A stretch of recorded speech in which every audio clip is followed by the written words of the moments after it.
Green. Yeah. Unfiltered sports talk. Manufactured locally for the Carolinas. Lockdown. This is the Rob Brown Show. Get robbed. Only on The Fan, Upstate. Good morning. What, you thought since I was back there pouring my water? For a second, it wasn't going to happen. Yeah, I mean.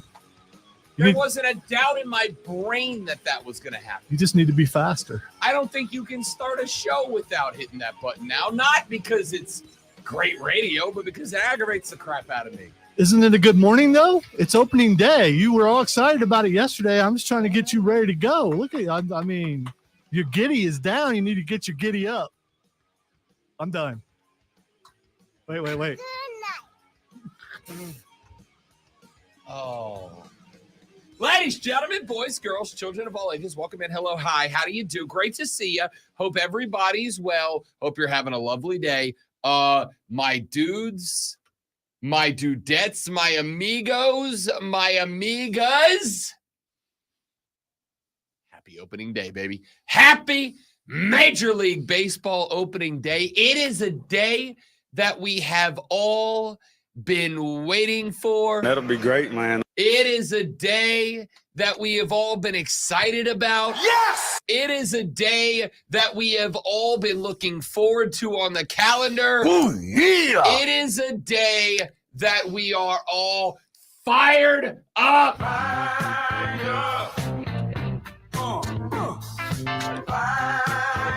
Yes, indeed. It is Major League Baseball opening day. Not nope. Yep. Nope. Yes! Nope. Yes! Nope. Yes! Nope. Except for you Braves fans and Phillies fans and Brewers fans and Mets fans, y'all got to stand down because Mother Nature decided, hey, Braves fans, you, which is a bummer, which is a major bummer. We just got to wait one more day. Okay. All right. I was on yesterday.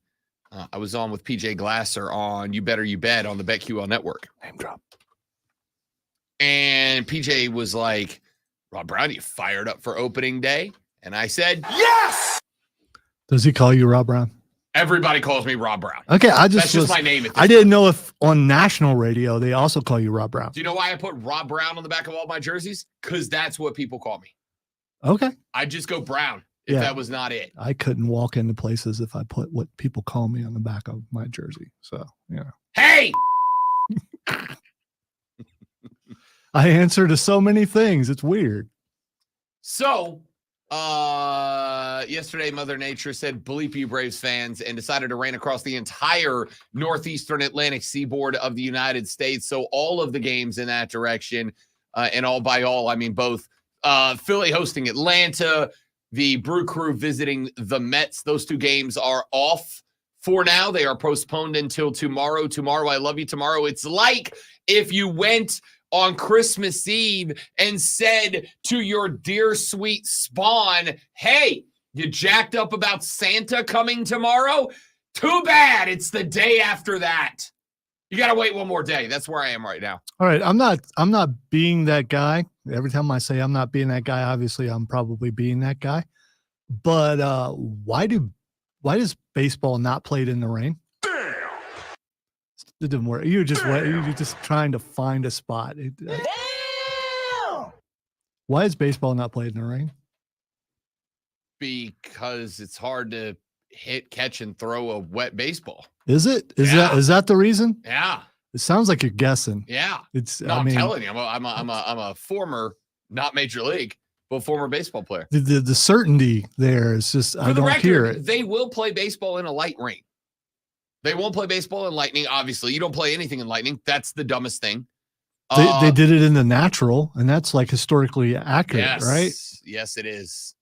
It very obviously is. Coming up on the show today, a lot of baseball. A lot of baseball, baby. I'm very excited about that. I'm pretty excited about it. Hell yeah! It is baseball's opening day. I'm disappointed. So you're going to go the entire show and not talk about what I'm wearing. So my loins have been tingling. You probably shouldn't have played that after was the wrong that. spot for that. You should not That's the wrong have. spot for that. Now it's This gonna was on me. My bad. it's gonna be uncomfortable in here Why for the are next you 3 wearing- hours and 55 minutes. Why are you wearing a cell phone company branded jersey today? Because Are you just a real big fan of their network? first of all, it's a baseball jersey. Yeah, I know which you've that, never but it's seen me wear. I didn't say it wasn't a baseball jersey. I said it's a cell phone company branded I jersey. would have worn my Swatters jersey, but I put on some weight and it don't fit anymore. I don't know if you know about Swatters. I don't know what a. Swatters. Swatters is. I mean, you said it 4 times. So yeah, I I know.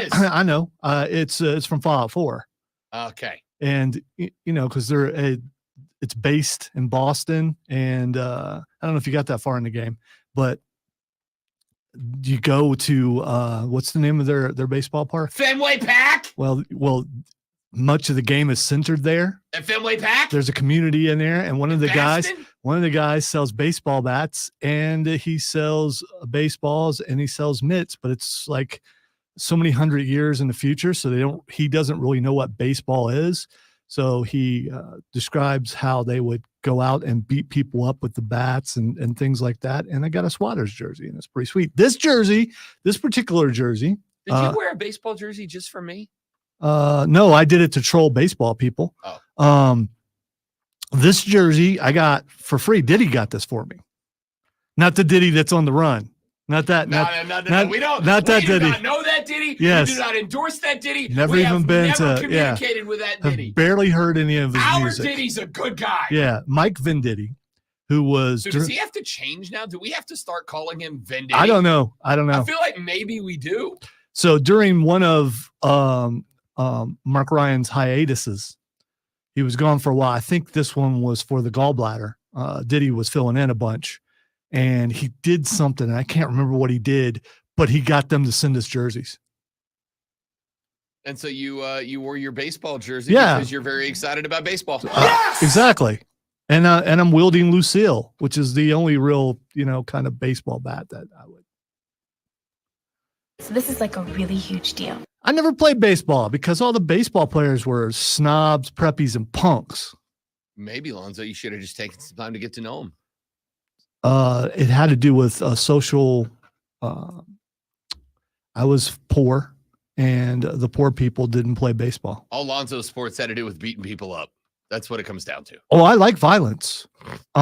So if you don't hit something in the sport, that's why I did. Here's him hit a baseball with a bat. You literally, it's a sport. You use a club. Yeah. Lonzo's like, if it's not a people, it's not. I Good mean, enough. I could have been good at baseball. I mean, I didn't like the people. Guess we'll never know. It's too late now. Although I could get into boxing. He's 57.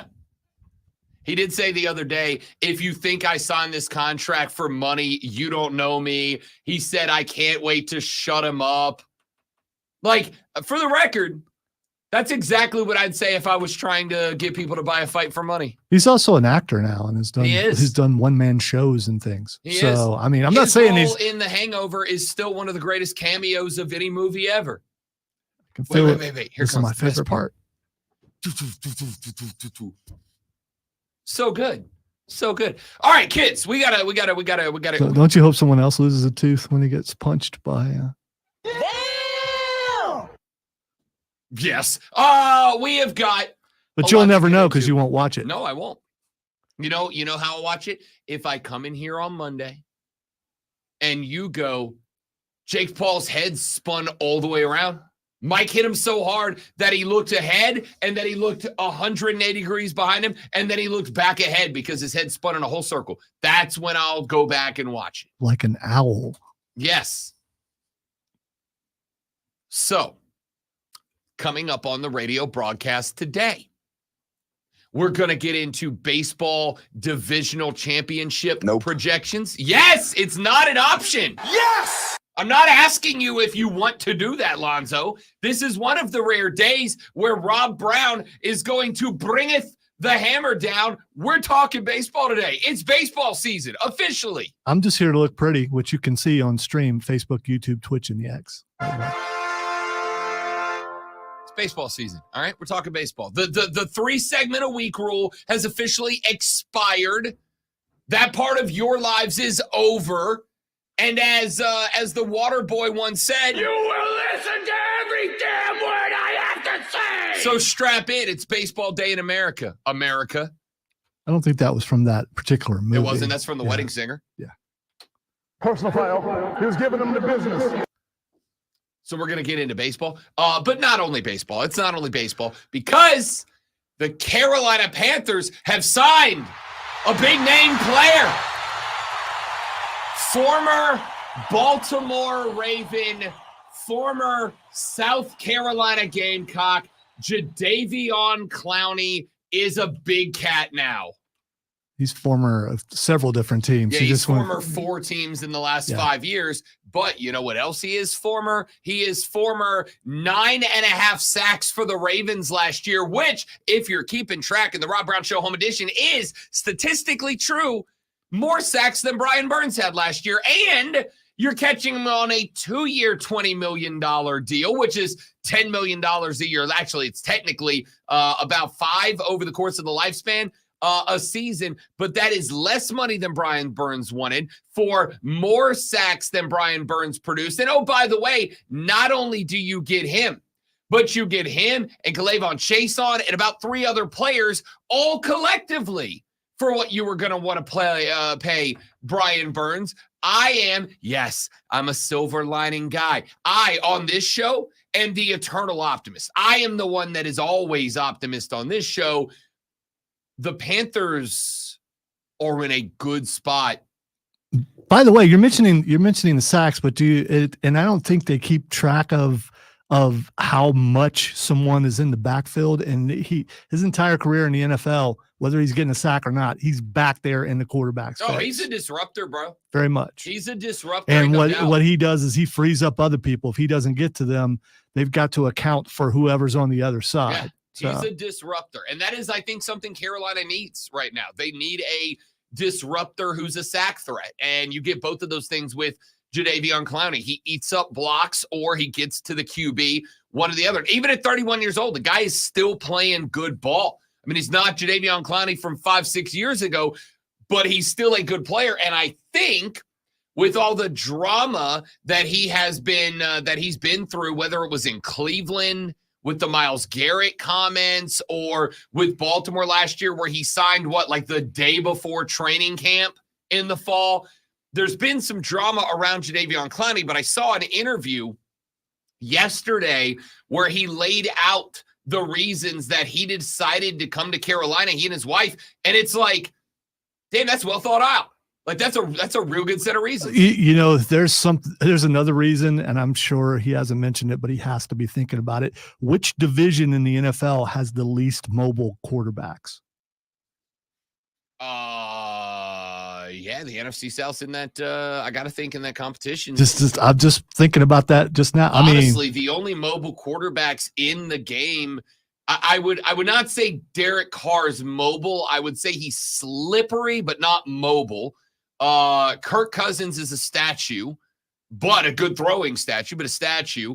Bryce Young, I honestly don't think we know yet. Yeah, but that doesn't matter. He's on the same team. I'm talking about well, right. the guys that Clowney is matching up against. And Baker Mayfield, who I would say is also slippery. I would say Baker's the most mobile / successful. The most mobile you got to go up against twice. No, listen, I freaking love this signing.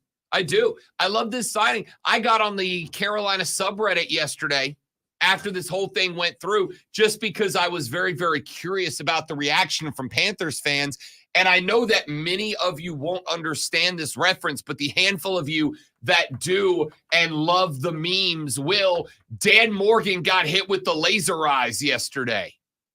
He got hit with the dialed-in laser eyes yesterday, which means the Panthers fans are jacked right now, and he should be. He could get the laser eyes sitting in his living room. Bro, he might just actually have laser eyes. Yeah, dude is very intense. I got to tell you, man, like I know it's kind of early, but old Dano's having a pretty good offseason so far. Do we have Rashad today? We certainly do. I can't wait to see his excitement about this. Coming up at 8:40 this a.m., the great Rashad Beard, one half of the host of the Panther Nation podcast, available on YouTube, is going to join us here on the show. We will get his thoughts on the signing of Jadeveon Clowney, how Jadeveon fits into this defense, the financial compensation, and I'm assuming, because I believe it, Rashad will too, why it's actually really, really good of a signing for the Carolina Panthers. All that coming up at 8:40. Then at 9:20, ladies and gentlemen, it's Thursday,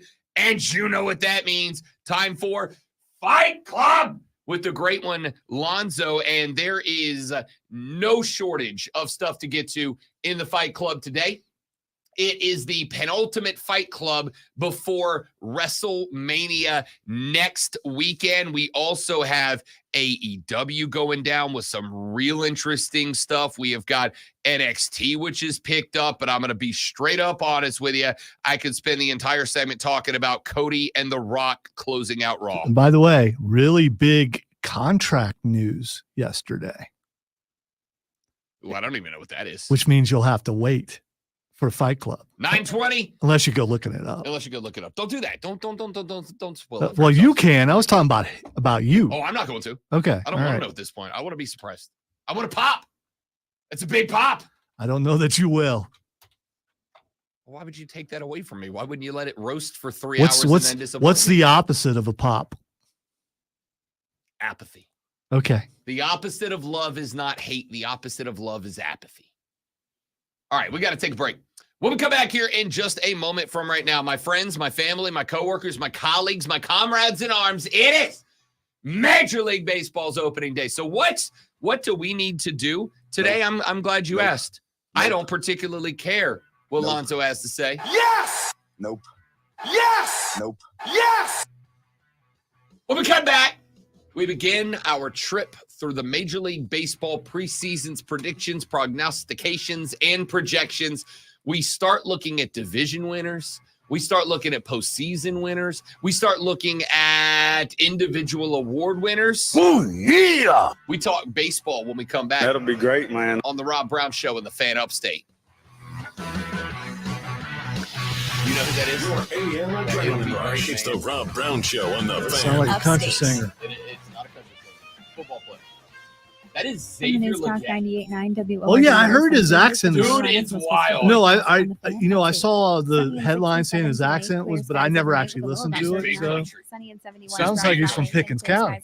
He sounds like Randy Moss, but better. Mostly sunny into Saturday with a high of 76. Then They sunny asked clear into him, Saturday where's night with a Xavier low of from? 52, They asked and him warmer if on you would Sunday. be I'm good meteorologist Kara coming to the Foster. Carolina I'm fan upstate. Panthers, and Currently, do you it's think 54 you would degrees. fit in here? And he goes, "It'd be great, man." I was like, "Yeah, There's yeah, it something would, remarkable Xavier." about the University of South All I Carolina. want It's is in the that guy labs, now. where researchers are discovering ways to Xavier make is from communities Mullins, healthier and South stronger. Carolina. Okay. It's in the nation's makes sense. best first-year student Yeah, but he experience sounds like he's from and Mullins. top-ranked Mullins programs is in nursing and health northeast sciences. corner of the state. It's where more South Carolina students have access to higher Marion education County. than ever So before. close to Because Clemson. when you stand for Close to something bigger Pickens. than No, yourself, it's way you on the can other side create of the state. something No, that he's from benefits us all.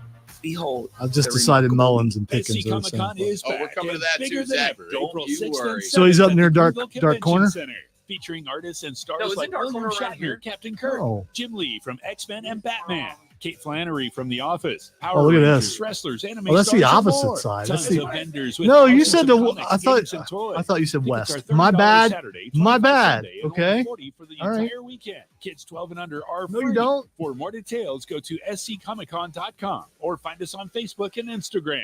Look around. You can find cars like these on Auto. See, you're saying it's in the Like that lower car state. right in He's your saying it's in the Or if you're tailgating northeast. Right now, all those cars doubling as kitchens and living rooms are on Auto Trader too. Are you working out and listening to this ad at the same time?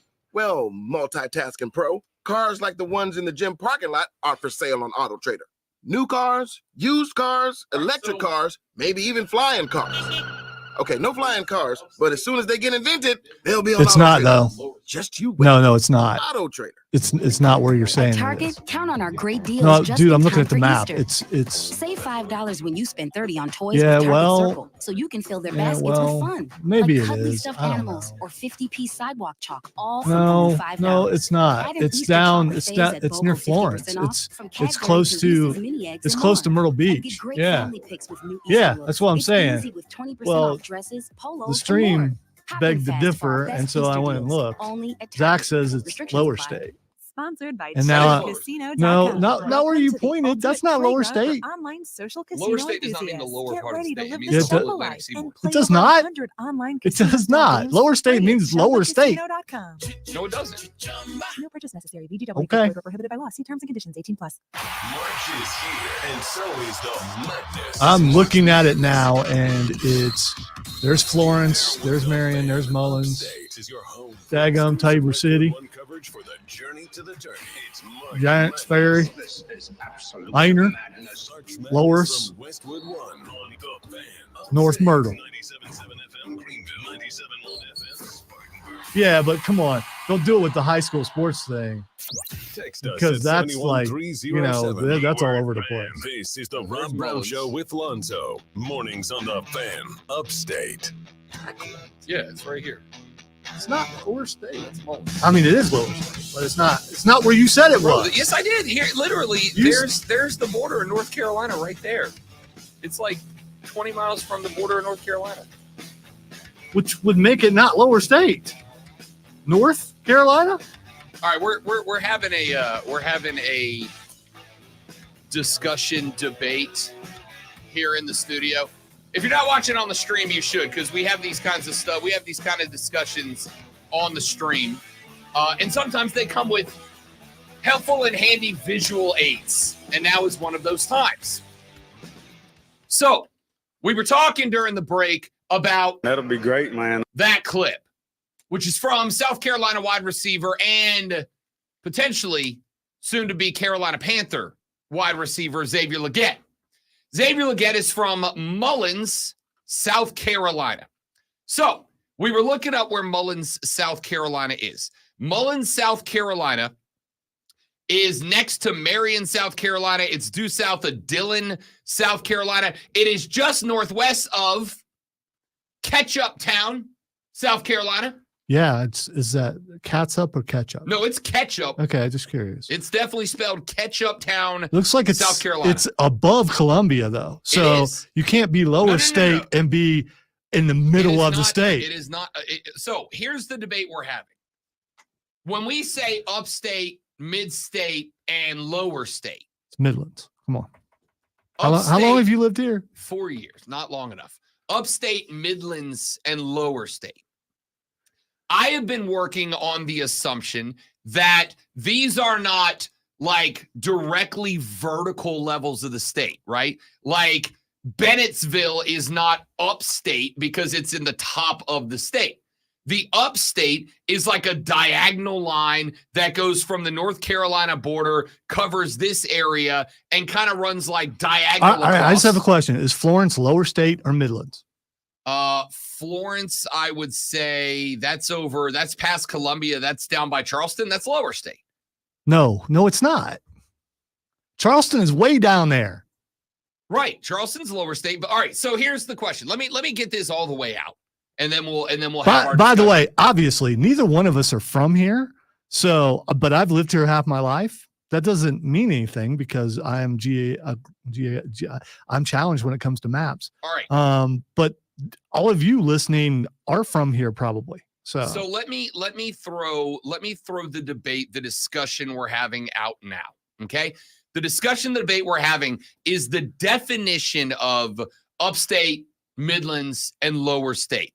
The assumption I have made is that these are not vertical lines, they're diagonal lines, right? So the upstate runs from like Gaffney down to Anderson to the Georgia line in a diagonal line. All right, so the people who designed Woodruff Road decided this. That's what you're saying. Let me finish it because I have to know the answer to this. So the upstate is like a diagonal. The Midlands is like a diagonal that runs from the little bendy part of the North Carolina, South Carolina border, like the little jigsaw puzzle part, and runs down across the middle of the state diagonal. So it goes from like Lancaster. I went there last year and some of y'all got real mad at me about that. Well, see, in Ohio, there's a Lancaster, and here I believe it's Lancaster. I think it's Lancaster. Yeah, I think it depends on. And covers up from Lancaster down through like Camden, down through Columbia, down to Aiken to the border. And then the lower state is basically basically along the Atlantic seaboard from the top of the state to the bottom. So they're not like horizontal lines across the state. They're kind of diagonal across the state.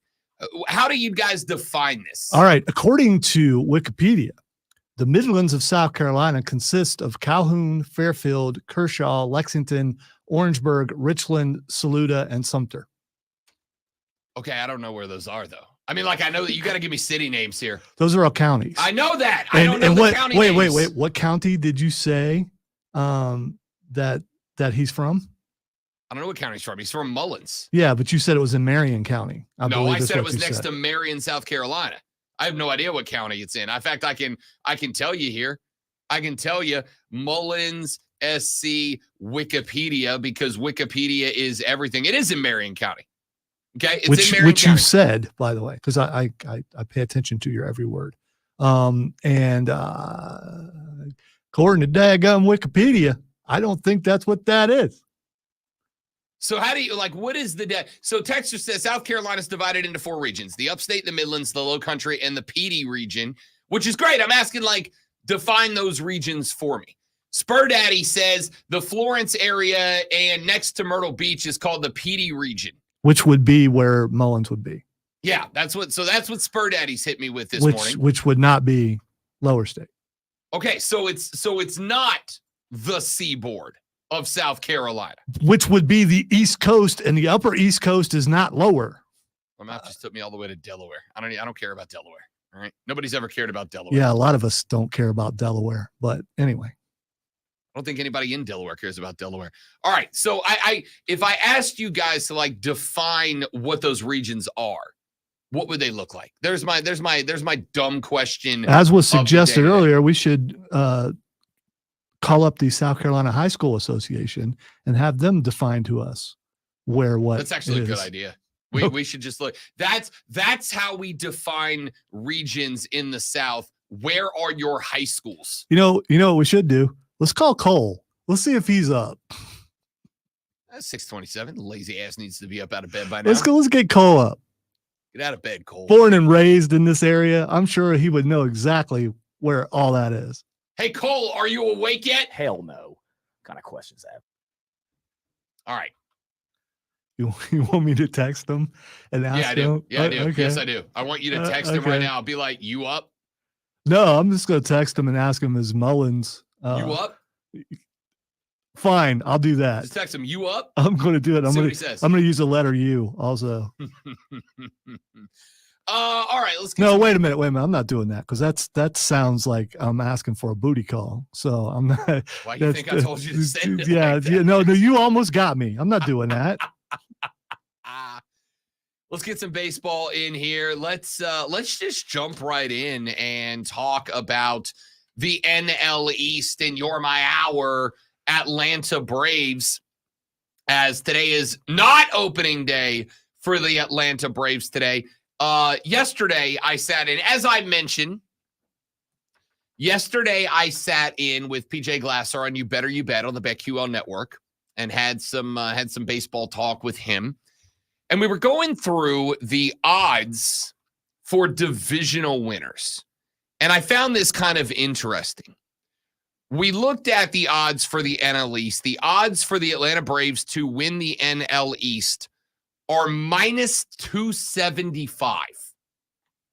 Minus 275 to win the division, which is basically Vegas telling you, yeah, more like way more likely than not, Atlanta's winning the division.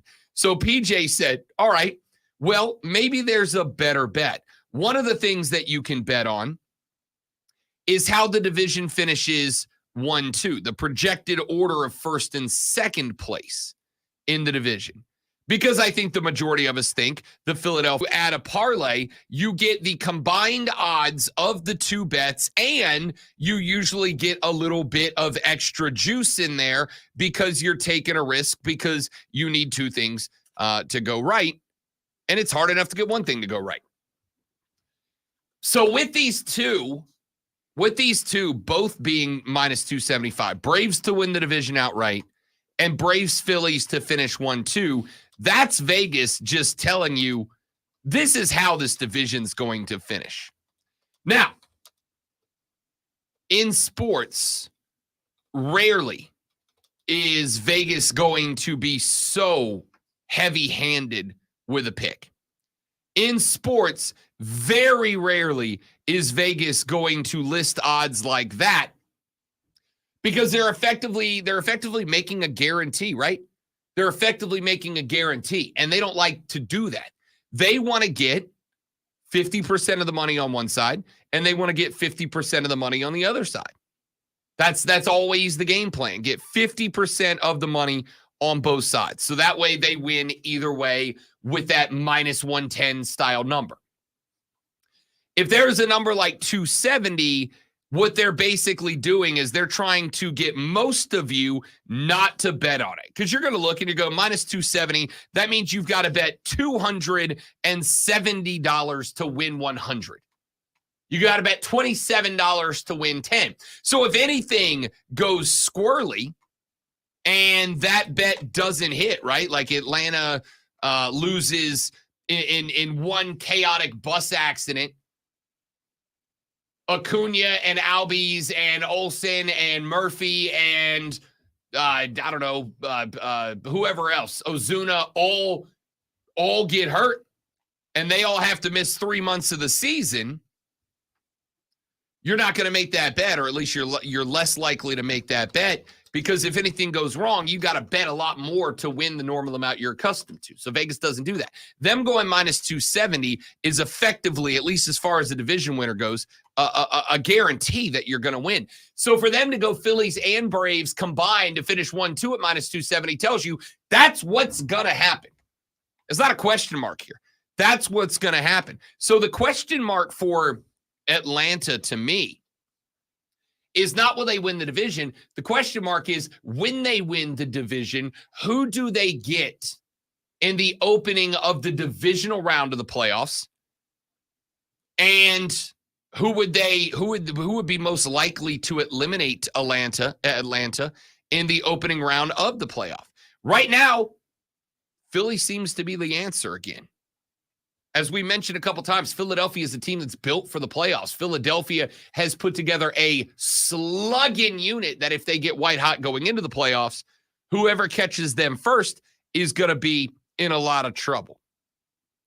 The problem you have if you're the Atlanta Braves is by winning your division, smoking your division, as I think Atlanta will, because their win total is 101.5. And as I've told you, I'm throwing the house at that over.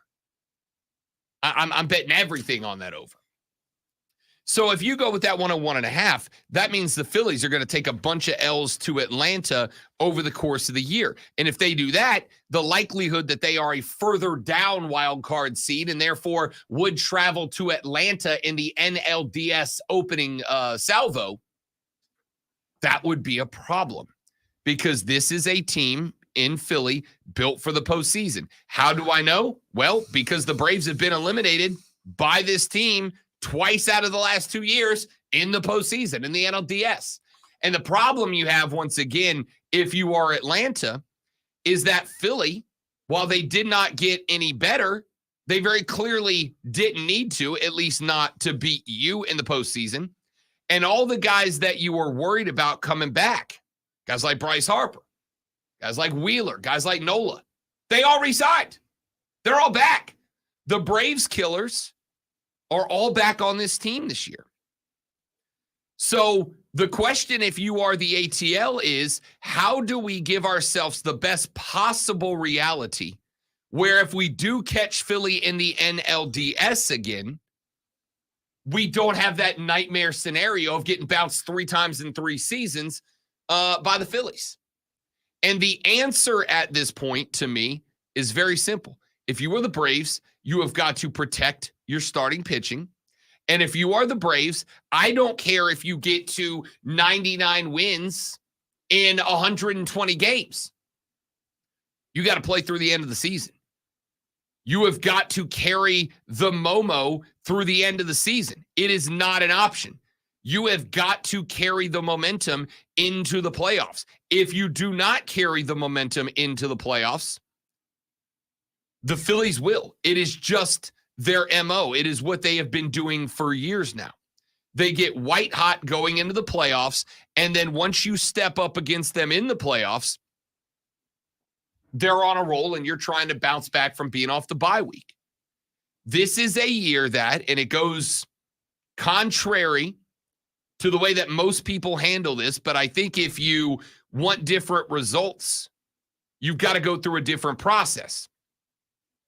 If you want to get out of this one alive and you don't want to eat the third elimination to Philly in a row, because I do think, to me, the way I have the bracket finishing up, I think Philly in the NLDS is a strong possibility.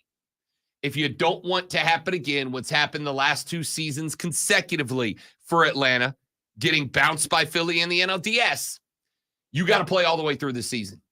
You got to play all the way through the season. When it gets to be game 150, 151, 152, 153, when you have locked up your playoff spot, when you have, and for the record, I think one thing that's going to help here is I do think the Braves and the Dodgers may be battling all the way down to the final regular season game of the year. I think that's actually a bit of a help for Atlanta. But even if not, even if the Dodgers fall off and Atlanta is sitting there with the 1 seed wrapped up, 2 weeks before the end of the regular season, I think you got to play through it. I think you've got to carry the Momo into the playoffs, because if you give it back to Philly, you just subject yourself to another depressing end of the season. And I do not think it's unfair. And I'll ask this question to you guys, Braves fans. I do not think that it is unfair this year to say that anything less than a World Series is a failure. We talked earlier in the week about Sean McDermott, the head coach of the Buffalo Bills. McDermott was talking to the media, and he said, Coach, how do you, the media said something along the lines of, Coach, how do you respond to the people that are saying that your tenure as the head coach of the Buffalo Bills is a failure so far? And Sean McDermott said, hey, man, just because we haven't won a Super Bowl doesn't mean that we are failures. I don't know how to tell you how strongly I disagree with that. Now, I would say just because you haven't won a Super Bowl doesn't mean that you deserve to be fired. Just because you haven't won a Super Bowl doesn't mean that you should be shipped off to Sri Lanka.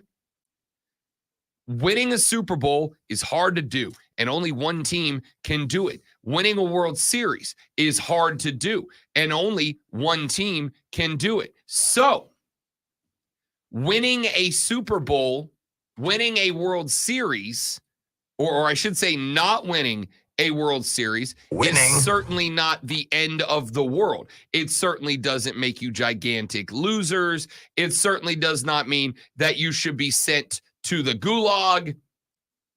It just means that you failed. You can fail successfully, but you failed. The Buffalo Bills. You can fail successfully. Yeah, man. You go out there, you have a good season, you get better, you set yourself up for a better run the next year. I failed many things successfully. I fail this show successfully all the time. Failing successfully, it's like a moral/morale victory. You still failed. Let's be clear. Sean McDermott, you have failed. You are wasting the career of Josh Allen, a guy that many of us think should be one of the most elite quarterbacks of our lifetime. You are failing that guy, and you are failing this team. Doesn't mean I think you should be canned. I do, but it doesn't mean I necessarily have to. If the Atlanta Braves, with the roster that they have built, with the lineup that they have built, with the rotation that they have built, with the bullpen that they have built, if the Atlanta Braves do anything but win the World Series this year, it's a disappointment. Not just a failure, but a disappointment. And baseball playoffs are baseball playoffs. Weird stuff happens. Weird stuff happens every year. Like, for instance, the Arizona Diamondbacks sweeping the all-star roster of the Los Angeles Dodgers last year. That wasn't supposed to happen.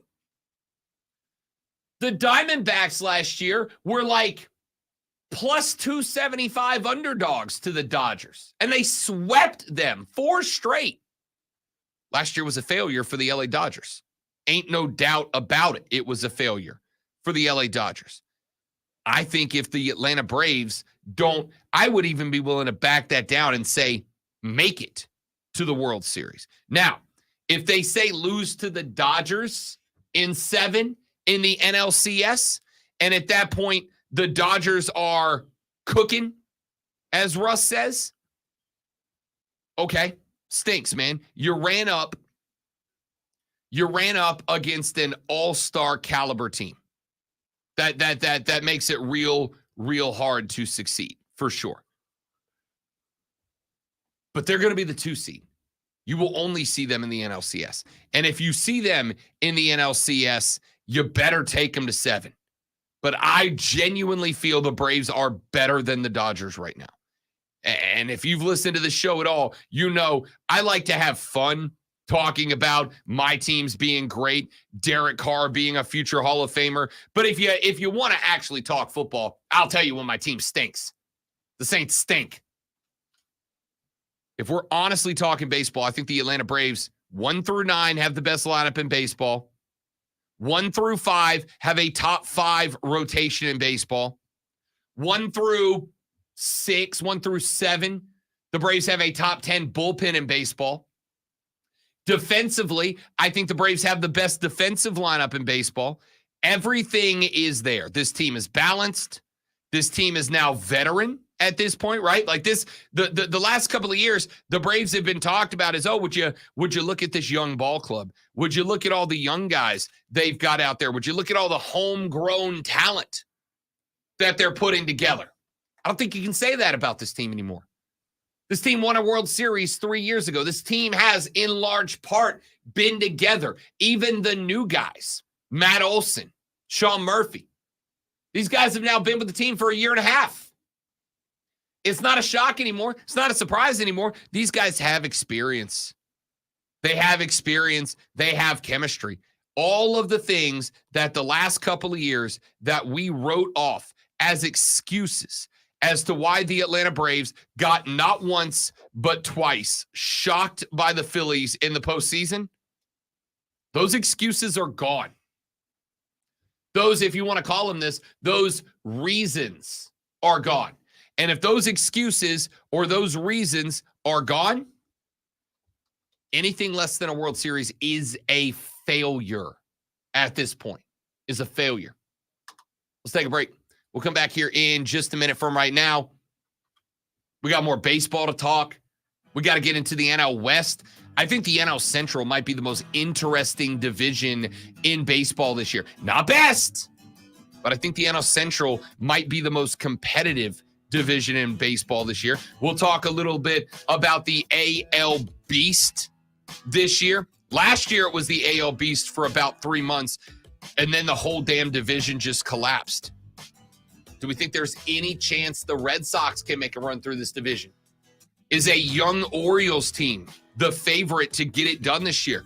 We're breaking down Major League Baseball as it is opening day, baby. Let's go. The Rob Brown Show carries on. It is the Fan Upstate. Never miss a big moment with Rewind on the Odyssey app. Relive big moments. It's Rewind on the Fan Upstate. I'm Chuck Sanders. Here's the Sports Flash presented by Progressive. The Panthers and Jadeveon Clowney have agreed to a deal. Clowney, the top overall pick in the 2014 draft, was a native of Rock Hill, South Carolina. He was a star at South Point High School. He also attended the University of South Carolina. The Texans took him first overall in 2014. No. It was open, I think. For reaching I was saying you may want to throw it away because about $20 million over 2 years. Somebody else may have already. Cleaning crew was here, I think. Seed Clemson takes on second seed Arizona in the West region. That game tips off just after 7 o'clock. The Tigers 23-11, Arizona 27-8. Then later tonight, top seed North Carolina takes on 4th seed Alabama in the West Regional. The Tar Heels are 29-7. The Crimson Tide 23-11. NBA Wednesday, the Hornets beat the Cavaliers 118-111. bundle auto and home, renters, or condo, and save with Progressive. Download the Odyssey app, search the Fan Upstate, and listen anywhere on your phone. I'm Chuck Sanders. That's the Sports Flash on the Fan Upstate. Up to the minute upstate traffic. Looks like they've been doing overnight road work northbound 85 in the Pelham Road area. Right now, you've got 7 minutes added to your trip north, starting at Highway 276 up to Pelham. Westbound 29, Wade Hampton, there's some congestion at the intersection of 29 and 136. From the News Talk 98.9 WORD Traffic Center, I'm Bill Brooks on the Fan Upstate. Is this house a good price compared to others in the area? Are prices going up or down? If I don't make an offer right this very moment, will I miss my chance? These are just some of the questions a home buyer might ask. And these are the sorts of questions an agent who is a realtor can help answer. Because realtors have the expertise, data, and access to specialty training to help you navigate the process of buying a home. They provide support, guidance, and have your back every step of the way. That's what realtors do, because that's who we are. Realtors are members of the National Association of Realtors. Getting quality employees to fill positions in your company is essential, but finding those people can be a major hassle unless you use ZipRecruiter. ZipRecruiter makes finding quality people a breeze. ZipRecruiter's advanced technology identifies candidates with the right skills, sends you great matches, then you can easily invite them to apply. 4 out of 5 employers who post on ZipRecruiter get a quality candidate within the first day. See for yourself.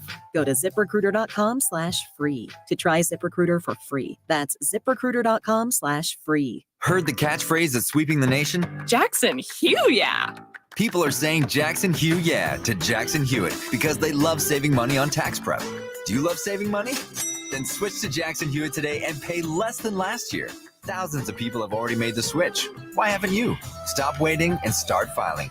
You won't get a better deal or a better catchphrase. All together now. Jackson Hugh, yeah! Proof of prior year payment required when filing. New clients only at participating locations through April 7th. Terms at jacksonhewitt.com. From the Ingalls Market Studio, the Fan. The Fan! Upstate. 97.7 FM Greenville. 97.1 FM Spartanburg. Always live on the free Odyssey app. CBS Sports Radio. Rise and shine, sports fans. Grab your coffee and a jolt of sports on the Rob Brown Show. Puts me in my zone. It gets me ready for the day. On the Fan Upstate. Hey, Big Daddy, how you doing? Real good, Corey. Thank you very much for asking. Welcome back.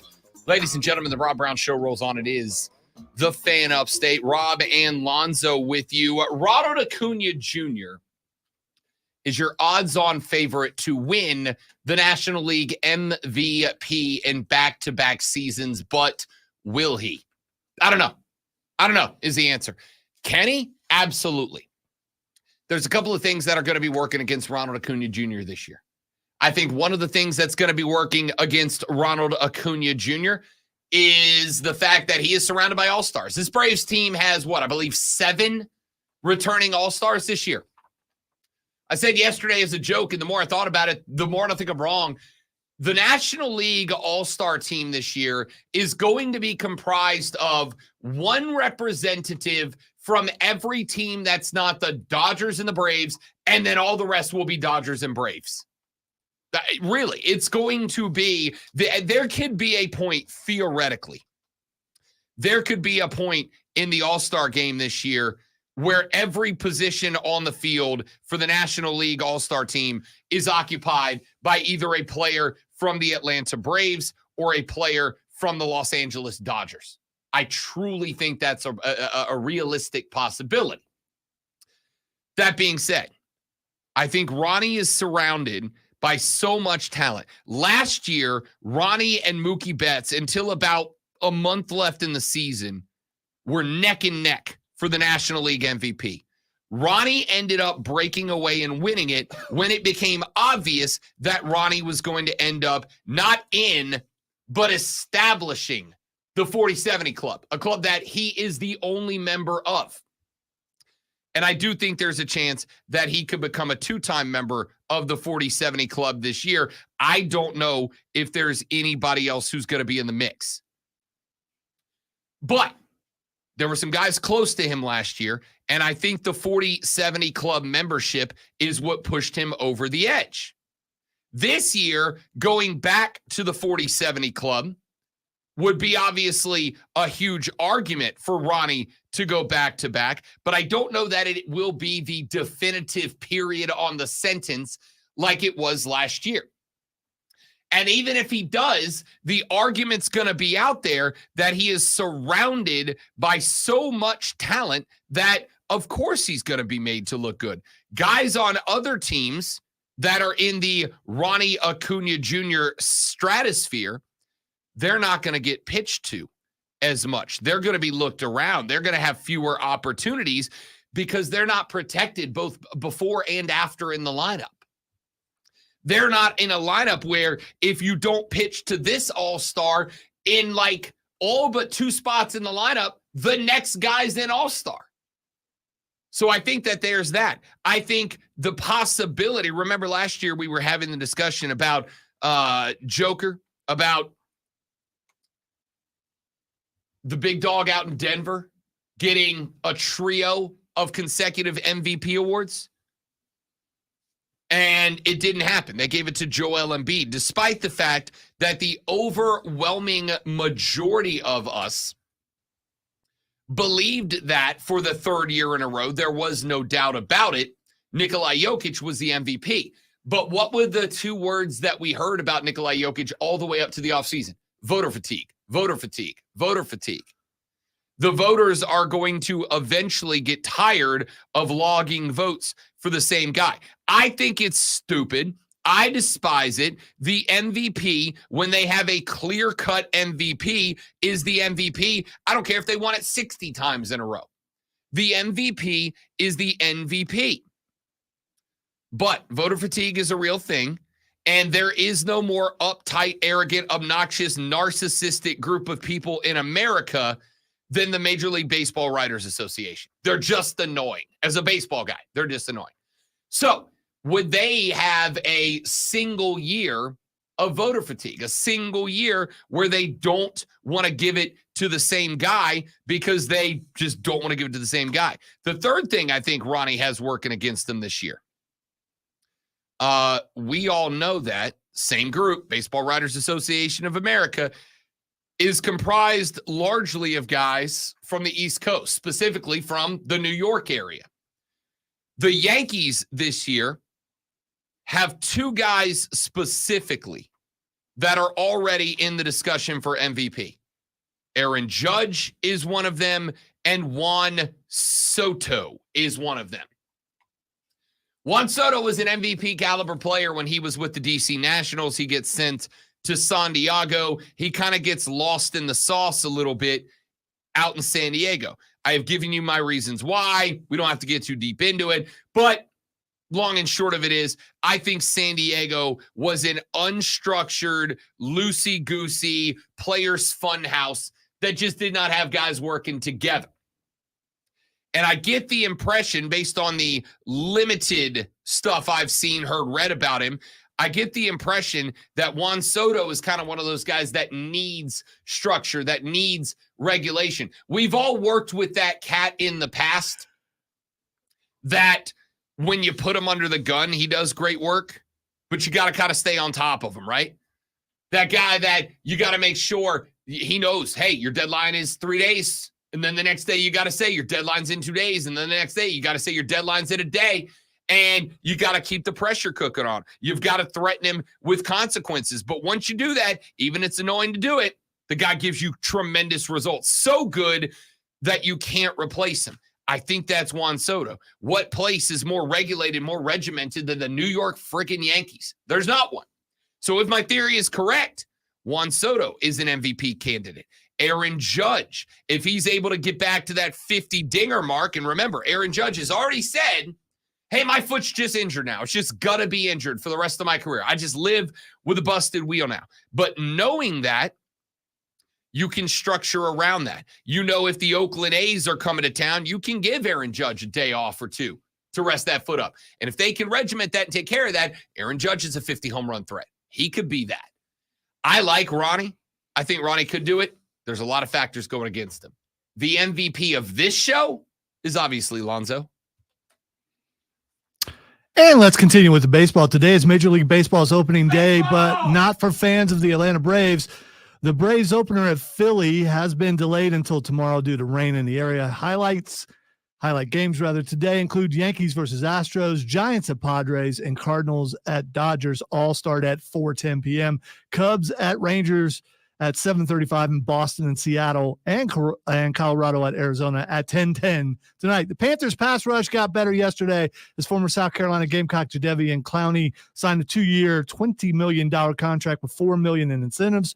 Clowney had 9.5 sacks last year, which the Panthers hope can help a defense that ranked last in that statistic. Clowney is a 3-time Pro Bowler. Make sure you tune in this afternoon from 3 to 7 for our brand new local show, Wire to Wire, with Cole Bryson and Diesel, right here on The Fan, Upstate. Up to the minute, upstate traffic. There's a crash southbound 85 at Malden Road, mile marker 46. It has things stop and go, and you have about a 10-minute delay. Looks like they've been doing overnight road work northbound 85 in the Pelham Road area. Right now, you're adding about 10 minutes to your drive northbound, starting at State Highway 291. From the News Talk 98.9 WORD Traffic Center, I'm Bill Brooks on The Fan, Upstate. You know what happens when a smart group of medical professionals get together and commit to a technology designed to relieve your aching joints without surgery? It's called QC Kinetics. And this guy knows the power of a solid team. Emmitt Smith, football legend and Dancing with the Stars champ. This elite medical group, some of them orthopedic doctors, got together and said, why are we prescribing so many medications? Why are we sending so many people to surgery in droves? Let's change this. The answer? Natural biologics, our own healing properties. And the outcome is the country's largest provider of non-surgical regenerative treatments, QC Kinetics. Actually, the real outcome are the tens of thousands of patients who finally got their quality of life back without surgery, thanks to QC Kinetics. Call QC Kinetics, 864-448-3772. That's 864-448-3772. 864-448-3772. You expect your home to protect everything you love, but you don't expect the ways water is breaking down your foundation and damaging your home. Cracks in walls and uneven floors are just a few signs your foundation is compromised. But there's one way to get answers to all your concerns. A free home inspection from Mount Valley Foundation Services. We put water back in its place. Get your free inspection at fixmyfoundation.com. Let's Save Lives. An Introduction to Suicide Prevention is an education program designed by and for the Black community. To learn more, go to afsp.org/chapters. AFSP is an I'm Listening partner. Learn more at imlistening.org and on the Odyssey app. Golfers, the best upstate deal on golf is back and on sale now. The 2024 Upstate Golf Card gets you a round of golf at 7 premier upstate courses, and it's only $80. Order at upstategolfcard.com. 7 rounds of golf for only $80. Upstategolfcard.com. Planning for spring at Lowe's means big savings on outdoor power equipment, and Lowe's knows nothing feels better than free. Buy one select Ego string trimmer, leaf blower, or mower kit. Get one select 56-volt battery free. That's up to a $299 value. Power through spring with Ego, the #1 rated brand in cordless outdoor power, because Lowe's knows home improvement. There's some pretty bad voice. He's like, oh, so you think you can challenge Hey, me? State Farm. Watch me hit I'm these winning. rocks with the club I finally and see cleaned if my you can house, match it so with I'm your bringing out my new arrows. tropical Does he glue at least spray. have an English accent? Keep winning Oh, okay. and create an He's a affordable straight price up, just for you by clearly bundling your home American and auto baseball with the player, State Farm Personal Price It's Plan. hysterical. It's like your own personal paradise. Ooh, hey, grab me a coconut water. Bundling, just another way to save with the Personal Price Plan. Like a good neighbor, State Farm is there. Prices are based on rating plans that vary by state. Coverage options are selected by the customer. Availability, amount of discounts and savings, and eligibility vary by state. Unique and unlike any other sports talk show. It's BetMGM Tonight, Monday through Friday from 7 to 11, only on The Fan. Upstate. BetMGM Tonight is the red zone for casual and hardcore sports fans. Live sports betting updates for all of the night's games as they happen. Get the latest scores, sides, totals, props, parlays, futures, and much more with real-time, relevant sports wagertainment. Tonight at 7. BetMGM Tonight, exclusively on The Fan. Upstate. And on the Odyssey app. Upstate. Upstate. WYRB Greenville. WORD Spartanburg. WFBC HD3 Greenville. The official sports voice of you, the Upstate fan. CBS Sports Radio. Always live on the free Odyssey app. Man, check this out. Your unofficial Rob Brown lockdown. Represents being real. Yeah. Unfiltered sports talk. Manufactured locally for the Carolinas. Lockdown. This is the Rob Brown Show. Get robbed. Only on The Fan Upstate. And away we go with hour number 2. Ladies and gentlemen, it is the Rob Brown Show. It is the Fan Upstate. Wonderful to have you all, you good-looking ladies and gentlemen out there across the upstate of South Carolina and all the way across this beautiful country of ours. My name is Rob Brown. On the other side of the metaphorical glass from me, the guy in charge of this radio program and every radio program that you ever listened to and enjoyed. He, of course, is the great one, Lonzo. If you'd like to be a part of the show, now's a wonderful time to do it. You can call us and jump on the air with the renewal by Anderson of the Carolinas fan phone at 844-326-3663. That's 844-FANFONE. You can text us at 71307, 71307. Start your text with FAN, F-A-N, FAN, F-A-N, and we'll read your text on the radio broadcast. I'm looking for you, baseball dudes. I'm looking for you, baseball guys. Today's our day. Today is the day that the rest of America gets to deal with us. It is baseball season, my friends. So if you want to get in on that, the fan phone is open. The text line's open. Get at us. You can tweet, X, post me at The Rob Brown Show, at The Rob Brown Show, at Lonzo on Word, W-O-R-D. And you can get at everybody up in here at the Fan Upstate. Want to remind you, coming up at 3 o'clock today, Diesel and Cole Bryson are back with another rousing rendition of Wire to Wire with Diesel and Cole. I have no doubt that my dog Cole B is going to give you his season projections and prognostications for our Atlanta Braves. I look forward to hearing what Cole has to say, see if he lines up with what I have to say or not. We got all that coming up over the course of the day today, but it is 7:02 in the morning. You are very, very, very, very, very close to having to go to work. Boo! If you weren't one of the smart boys out there that took the day off to stay home and watch baseball, which, I get here at 4:30 in the morning, so I'm off by the time first pitch happens. But if you didn't take off and you got to work, you're going to end up talking sports at work today. And if you're going to end up talking sports at work today, you're going to need to know what's going on in the world of sports. And if you need to know what's going on in the world of sports, you're going to need this.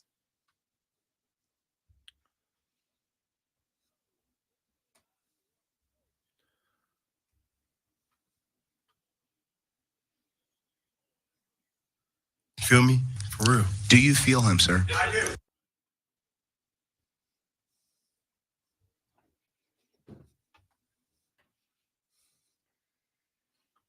It is the water cooler cheat sheet, the top 3 sports stories that you need to know before you go start talking sports around the office today with your coworkers, your colleagues, your workplace proximity associates. This is what you'll be talking about. Let us begin, ladies and gentlemen, with item number 1. I don't know if you know this. I don't know if you've heard it mentioned. I don't know if we've brought it up on this show yet. It has been like an hour and 4 minutes since we cracked the mics this morning. But it is officially Major League Baseball's opening day. Yes! Yes! Yes! Game's getting started this afternoon at 3:05 p.m. It was supposed to be 1:10 p.m. when the Brewers visited the Mets, but that game has been postponed due to rain. We were also supposed to see at 3:10 this afternoon, the Atlanta Braves taking on the Philadelphia Phillies. Both teams trying to set the tone for the season out of the gate. Both teams will have to wait at least one more day as rain across the lovely northeastern portion of these great United States has forced those two games to be postponed. But we still do have a full day of baseball.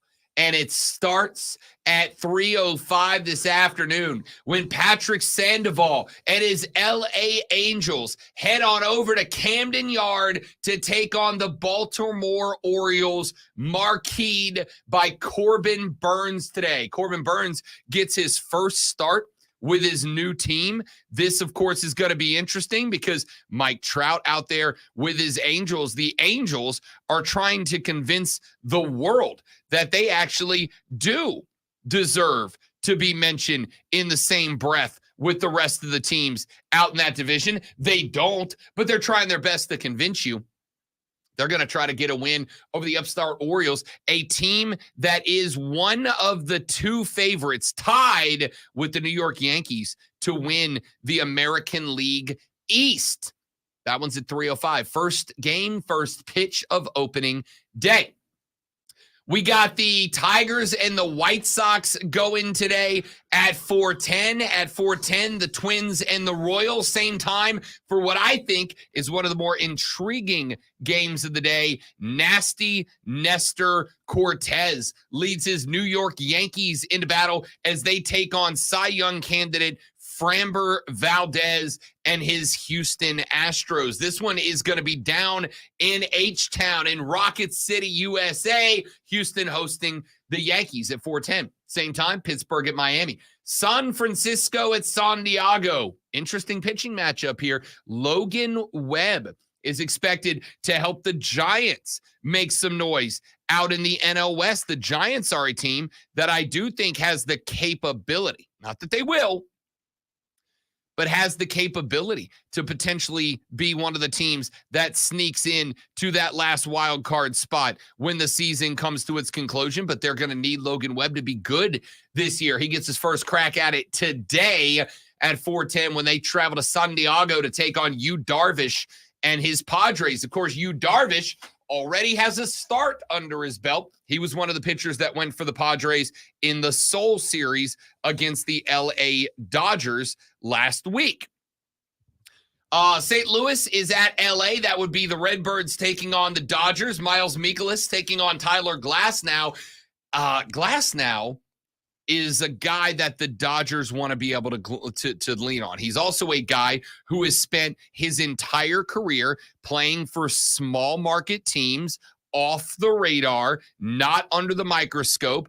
Obviously, there is no team, fair or not, in baseball that has gotten the attention of the LA Dodgers. So we'll see how he handles that pressure. Toronto's at Tampa at 4:10. Jose Barrios taking on Zach Eflin. Also at 4:10, the Nats at Cincinnati. Frankie Montez going for the Reds today. The Reds are another one of those teams. I mentioned it a minute ago. I think the NL Central might be the most competitive, not the best, but the most competitive division in baseball. I think there's a very good chance the NL Central at the end of the year could have every team in it all within 3-4 games of each other. I think the Central is probably a division that is only going to send one team to the playoffs. I think only the NL Central champ is going, but who that champ's going to be, I don't know. Cubs are going to be in the mix. Cincinnati going to be in the mix. We'll see if the Nasty can compare with Frankie Montez on the bump today. Speaking of the Cubbies, they're on the road tonight. They're down in Texas, taking on the Rangers at 7:35 p.m. Love the pitching matchup here. Justin Steele on the bump for the Cubs. Nathan Eovaldi for the Rangers. Eovaldi was a guy that Texas leaned on last year, but he's also a guy that is in the back half of his career at this point, where there's Justin Steele, who is considered to be a Cy Young candidate this year for the Chicago Cubs. They're going to need that guy. Big matchup. That's on ESPN at 7:35. And then a trio of late games all starting At 10:07 tonight, the Cleveland Guardians are at the Oakland Athletics. Shane Bieber on the bump for Cleveland. Another one of those teams that is a potential division winner. They will need a lot of help out of the bats, but Shane Bieber will keep them in conversation. He takes on Alex Wood. The Red Sox are on the road. They're out on the left coast, up in the northern portion of it, as they take on the Seattle Mariners. Brian Bello versus Luis Castillo going for Seattle. Seattle, I don't know what they are, okay? I don't know what they are.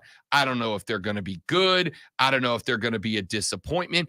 I think Seattle could range anywhere from second in that division and a second or third wild card spot. I could also see this team accomplish nothing this year, much like Jared Kelenic, who they sent over to the Atlanta Braves. The Mariners are a team that seem to have all the potential in the world on paper and none of the results for it. Is this the year they break out? They're going to try to start that tonight at home against the Bo Sox. And then we wrap it up tonight with the Colorado Rockies on the road out at Arizona. I expect nothing at all out of Colorado. They stink. They're going to be garbage. Kyle Freeland on the bump against Zach Gallen, who is a Cy Young candidate in the NL for the Diamondbacks. If you're the type of person who likes to put a little money on baseball, if you are a DraftKings guy or an underdog guy, I'm going to give you a free pick right now. Zach Gallen over on K's. I don't even care what the number's at. 7.5, 8.5. Doesn't matter. Zach Gallen's going to hit the over on the K rate today. They're going to win that game by a lot. And if you missed it, of course, Braves, Phillies, and Brew Crew Mets has been moved to tomorrow. I love you tomorrow. As of right this moment, the Braves and the Phillies scheduled to go first pitch at 3:05 p.m. tomorrow. The Brewers and the Mets are set to go at 1:40 tomorrow.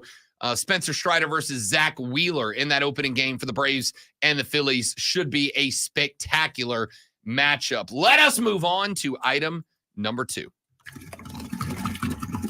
Is it too early to talk National Football League? No!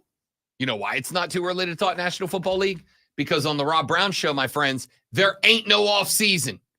BetMGM is the first sports book to post its NFL win total projections. And the top teams, no surprise, Kansas City, San Francisco, Baltimore, all tied with an over-under win mark. Here, let's play Alonzo, what's wrong with me? Let's play Lonzo. The over-under win total. Lonzo is a superstar. There it is. I deserve that. Yeah, not Alonzo, whoever that is. I know. That guy's a loser. Regular Lonzo is where it's at. San Francisco, Kansas City, and Baltimore are tied for the highest projected win-loss total in the league. What's the number, Zoe?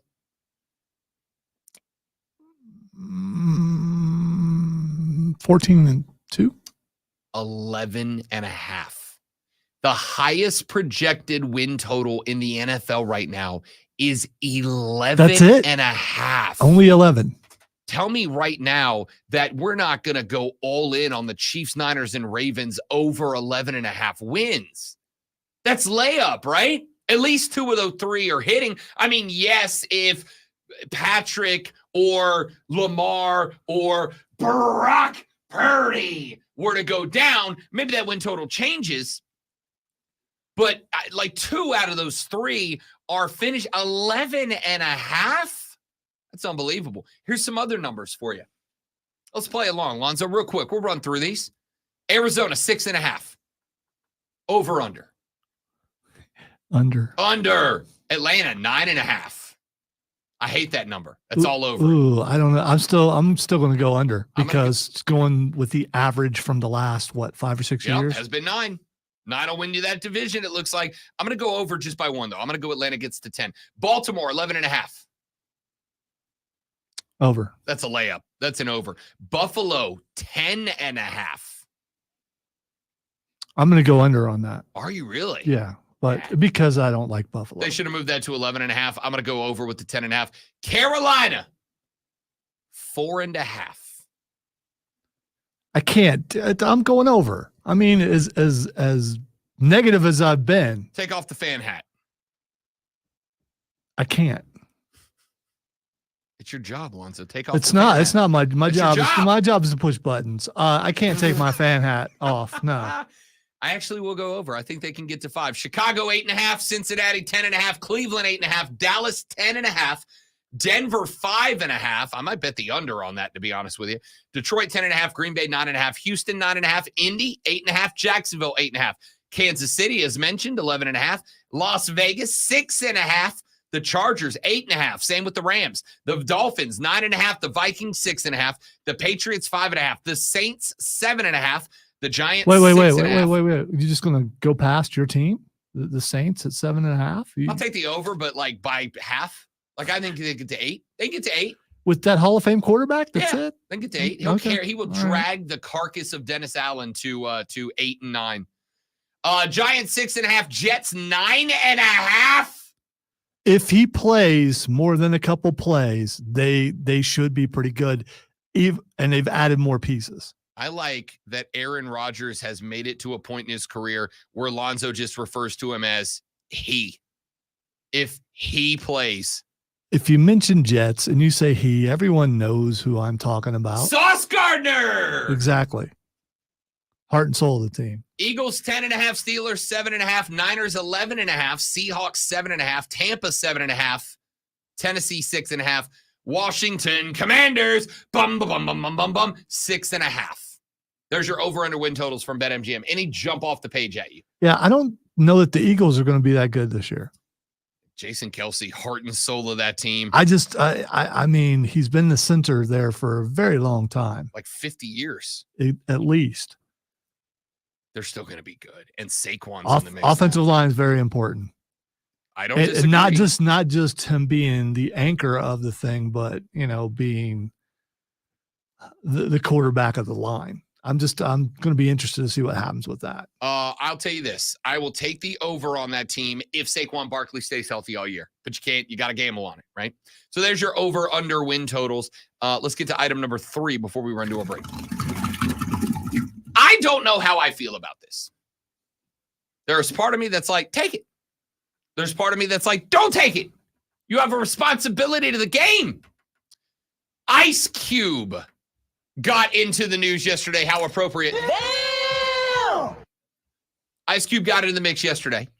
Ice Cube and his Big 3 basketball league, a 3-on-3 basketball league that does have both men's and women's sides now, has offered Caitlin Clark an opportunity to play in their 3-on-3 league. Lonzo, the deal is from Ice Cube to Caitlin Clark, $5 million for one season. The season, 10 games long. Who thought that league would still be around? Who thought they'd be offering a $5 million 10-game contract? I mean, that's my point. Who thought that league would still be around? Because it's basically watching playground ball, which is nothing wrong with that. Have you watched any of this? I've watched a little bit of it. There's enough sports in my life that I can't really commit a ton of time to it. But the few games I've watched, I've enjoyed as a pickup ball guy. By the way, I'm not being negative. It's awesome that it's still around. And that's a good move on his part. Highest profile player in women's basketball. But is this like the equivalent when Kiss owned a arena league football team and they tried to get Tim Tebow to be their quarterback? Is it like the equivalent of that? Why would she do that? How much would she make in the WNBA? About $300,000. See, salaries in the top salaries in the NBA top out around $300K. You might see like a $354. You're not seeing $1 million. So she's got to take this. She has to take this. I think she has to take it. Yes. So here's where I stand. The WNBA is a league that is starting to get starting. I'm not saying it's there. How long is this season for the 3-on-3? 10 games. No, I know, but I mean, when does it start? How long is it? And does it go at the same time as the WNBA season? So here is what I'm saying is, can she do both? Is it an exclusive contract? Let me look at I just pulled up the Big 3 website. Let me go ahead and mute that in case Cube decided this was a good way to get the mixtape out there. The Big 3 tournament begins in June. June 15th is day number 1. It runs through the end of August. Well, actually, middle of August. The championship game in week 10 is at TD Garden. Listen to where they're playing right now. All right. They're playing at Oakland Arena, the Yuengling Center in Tampa, CFG Bank Arena in Baltimore, the Prudential Center in Newark, New Jersey, the Honda Center in Anaheim, the Moda Center in Portland, Oregon, Heritage Bank Center in Cincinnati, Frost Bank Center in San Antonio, Bridgestone Arena in Nashville, Tennessee, and they end it at the Boston Garden. TD Garden in Boston. The WNBA starts in May. So they would be. Yeah, she can't do both. She can't. She'll have to pick one. So this is a weird spot for me.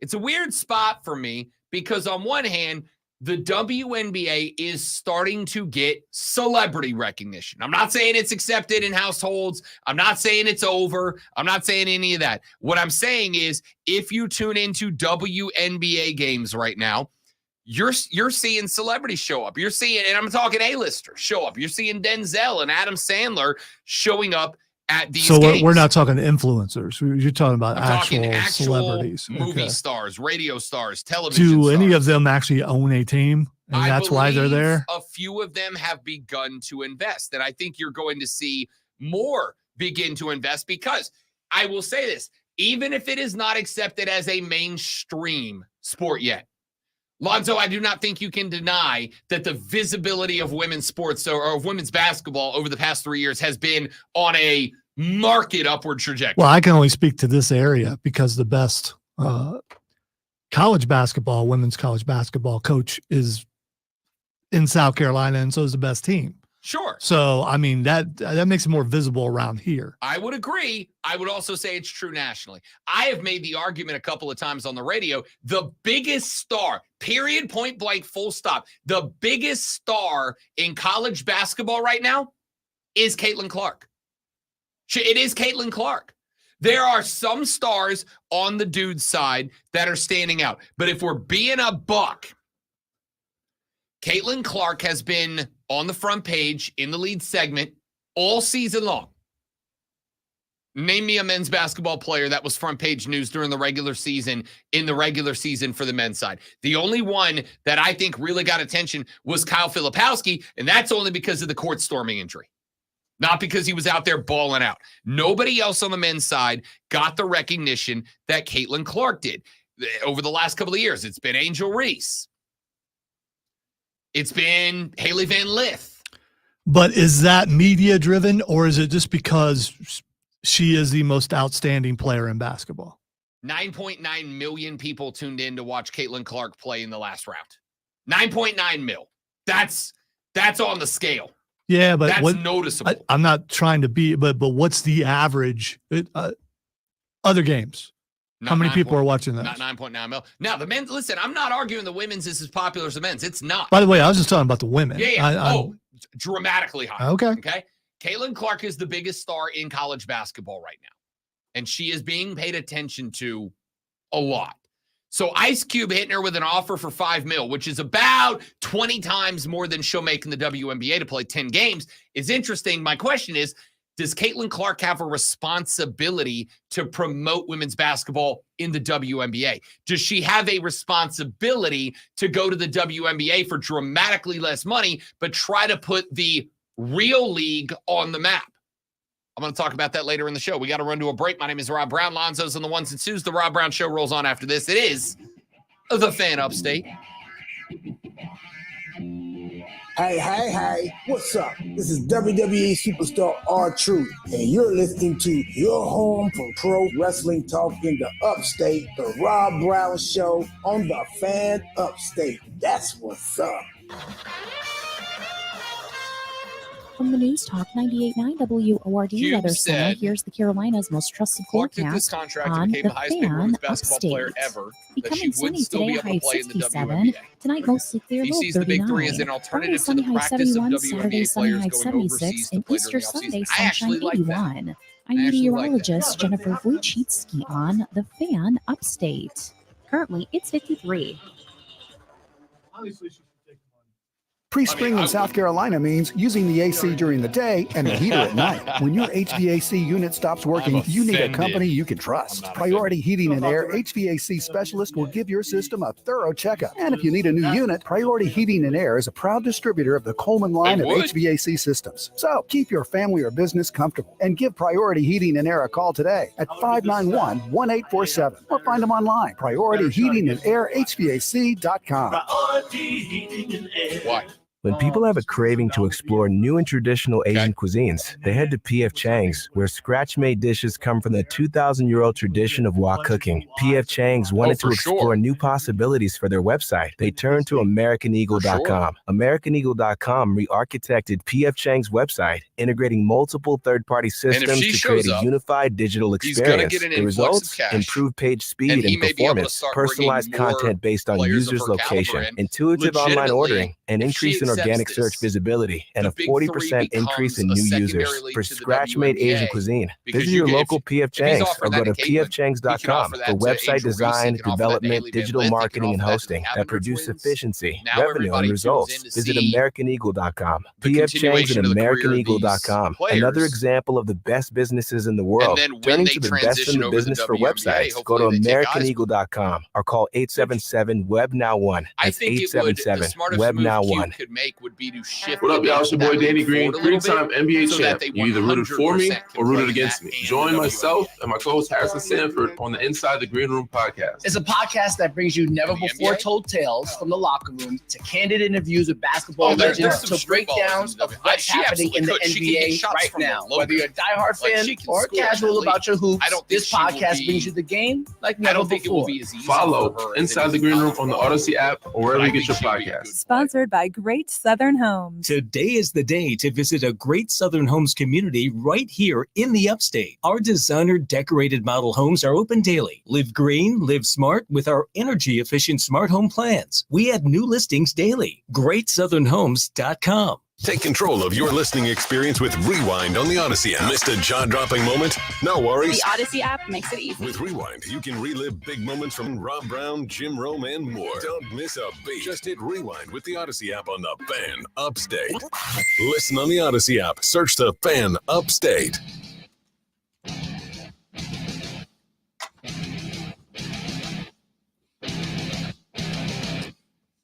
This is not what I expected to talk about here, but I'm going to because Lonzo and I kept the conversation going during the break. And if you're not watching on our stream, Facebook.com/TheFanUpstate, Twitter.com/TheFanUpstate, The Fan Upstate on YouTube, The Rob Brown Show on Twitch. If you are not joining us on the stream every day, you absolutely should, because we very frequently have some interesting conversations on the stream that are extensions of what we talk about on the air. And we did that during the break. We talked a little bit more about this offer from Ice Cube to Caitlin Clark.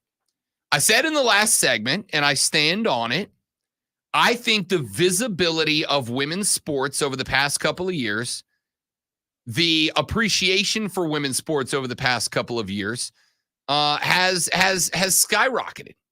It has skyrocketed. I think you can thank Dawn Staley for that. I think you can thank Chino Auriemma for that. I think you can thank Kim Mulkey for that. But I think you can thank the athletes for that as well. You can thank Angel Reese, who does not give a single bleep what you think about her. You can thank Haley Van Lith. You can thank Caitlin Clark.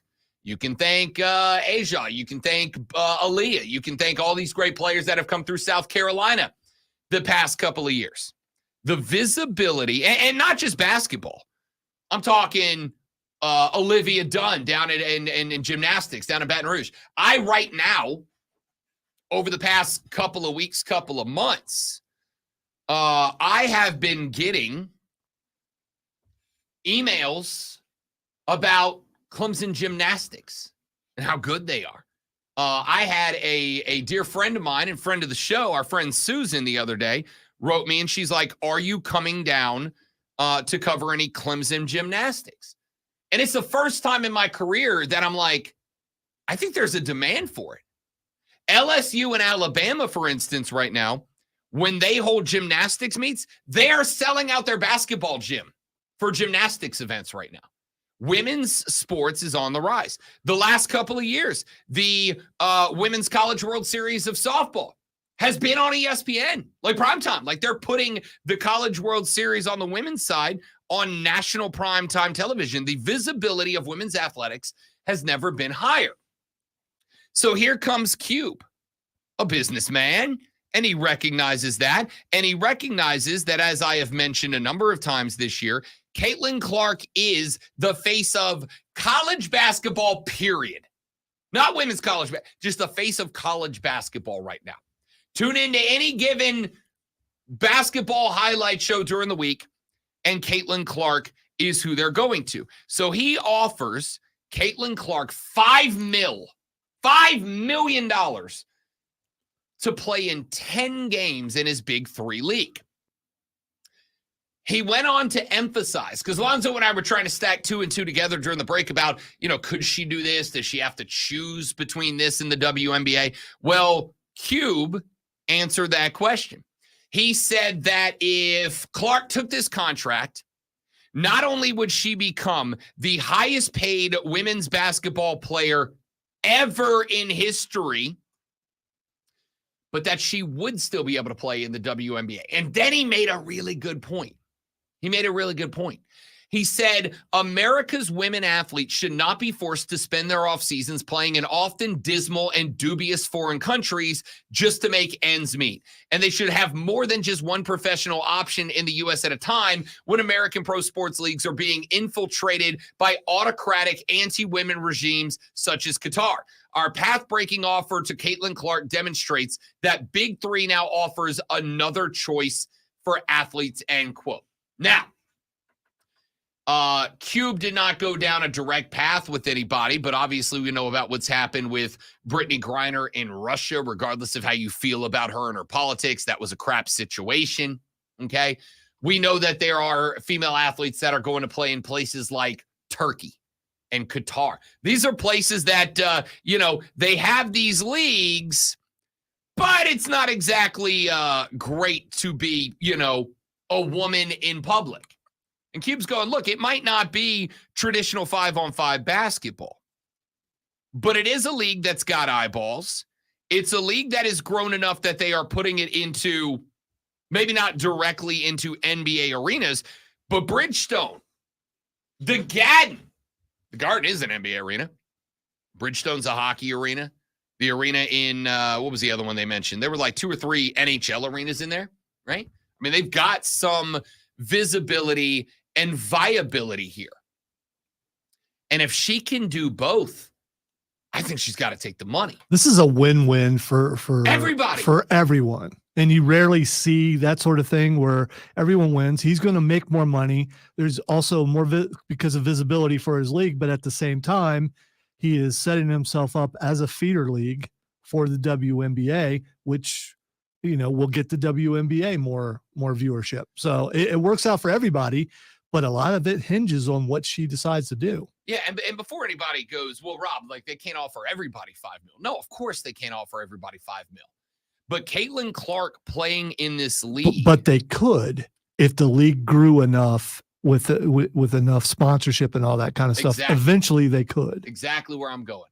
Caitlin Clark playing in this league increases their visibility 1,000 times and 1,000 times again.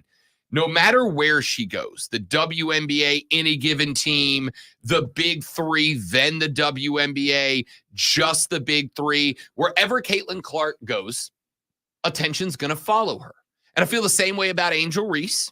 Wherever she goes, attention is going to follow her. So if Caitlin Clark goes to this league and then all of a sudden T-Mobile decides, yo, we want in. We want in. We've already sponsored Lonzo on the stream. We need like the same number of eyeballs from sports as Lonzo gets on the stream. Let's go with Caitlin Clark. And since she's over in this league, let's become the presenting sponsor of the Big Three. And let's get our logo on signs alongside Caitlin Clark's face everywhere. And now they get an influx of $20 million from T-Mobile. And then not only does T-Mobile get their signature, their logo next to Caitlin Clark's face every time the Big Three's on TV, but now the Big Three can go, all right, we got $20 million in here. Hey, Angel Reese, we'll give you $5 million as well to come play this season. Because, my goodness, what would be more attention-grabbing for that than coming up this Saturday live from the TD Garden in Boston? One more time, Caitlin Clark, Angel Reese. It's the Big Three Championship presented by T-Mobile. I'm in. I'm automatically in. And now all of a sudden, they get eyeballs from that. They get a couple more big sponsors. Now they can start offering, like I said, the Haley Van Liss of the world, the Camila Cardosos of the world. And if those players can come in, play a 10-game tune-up. No, it's not 5-on-5 basketball the way the WNBA is, but it is basketball. And at its core, whether you're playing 1-on-1, 3-on-3, 5-on-5, full court, half court, whatever, it's still basketball. The fundamentals are still the same game.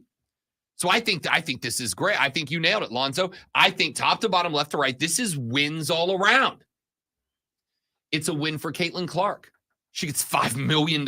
Forget the basketball side. She gets $5 million. $5 milli into the bank. And oh, by the way, she gets 10 more games.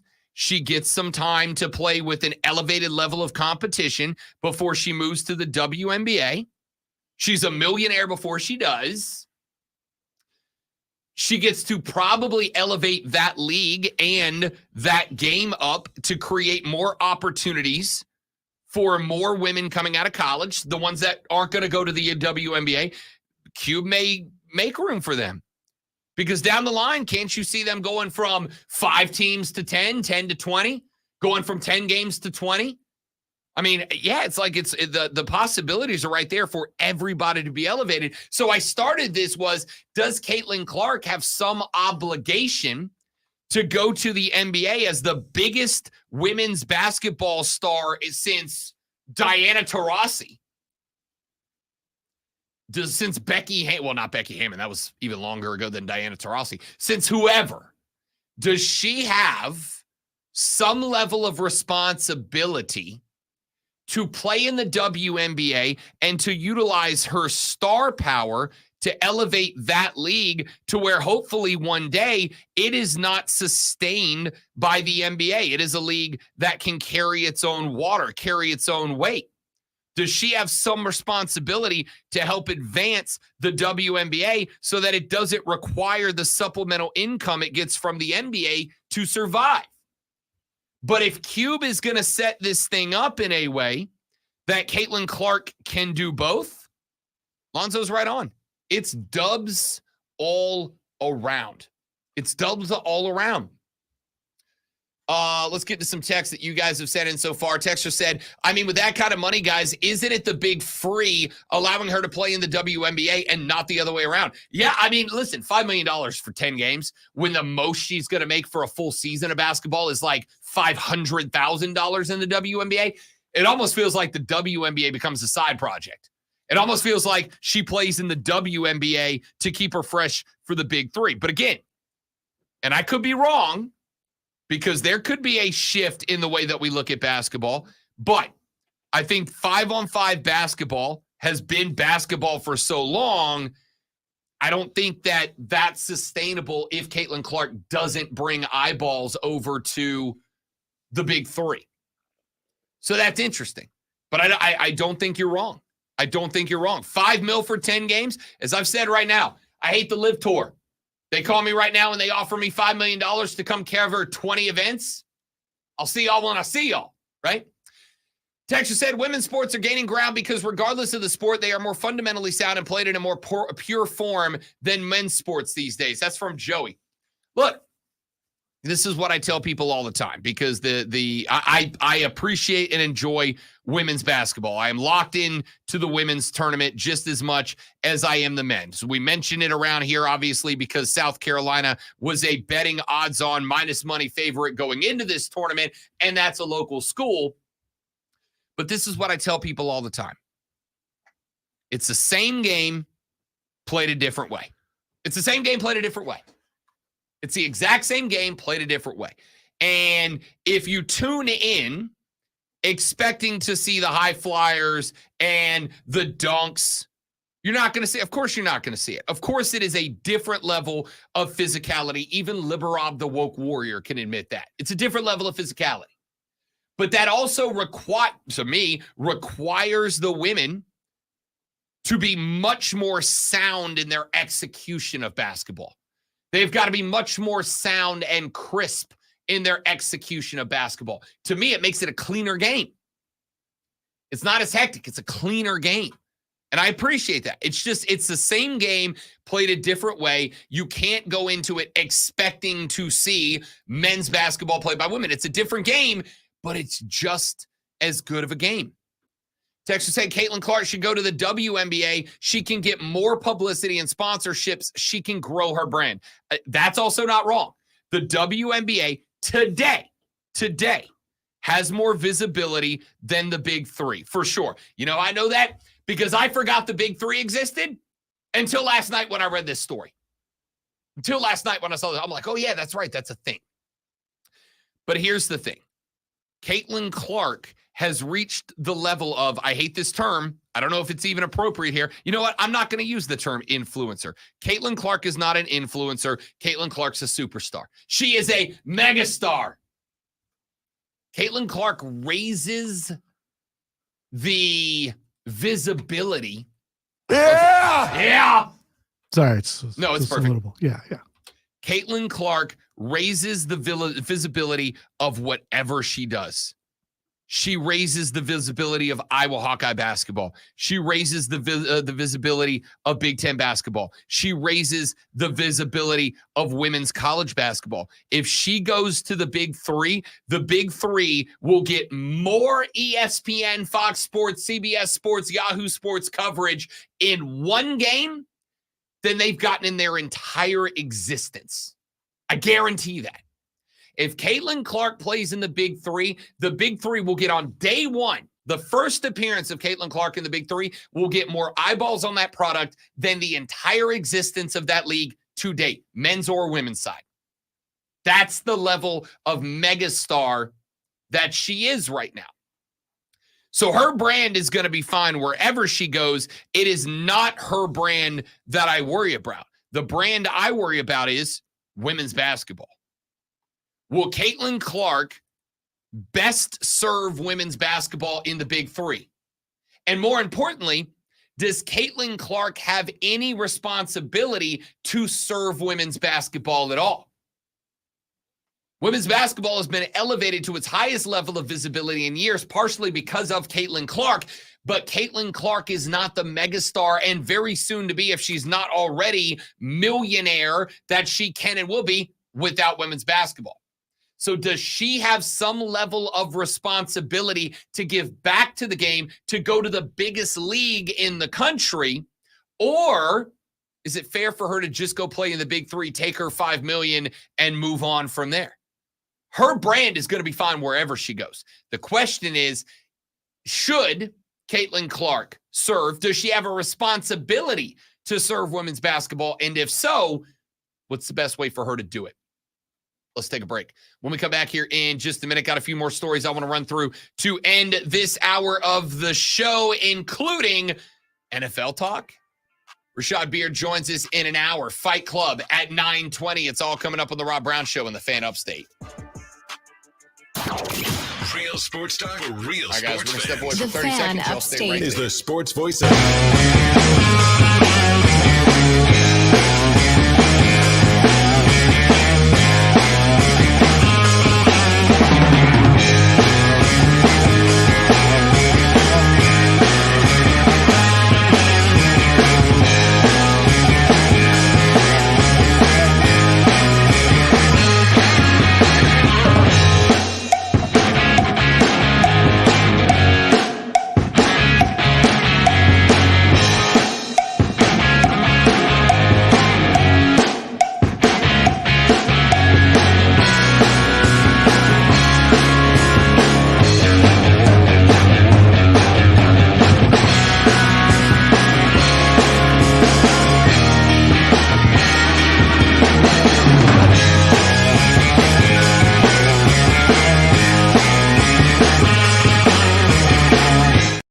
vouchers, or condo, and save with Progressive. Download the Odyssey app, search the Fan Upstate, and listen anywhere on your phone. I'm Chuck Sanders. That's the Sports Flash on the Fan Upstate. Up to the minute upstate traffic. I-85 around Pelham Road is already a mess this morning. There's a crash southbound 85, Malden Road, mile marker 46, and they're doing construction in full force northbound 85. This is affecting 85 in both.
Sue the league. Let this league sue them back.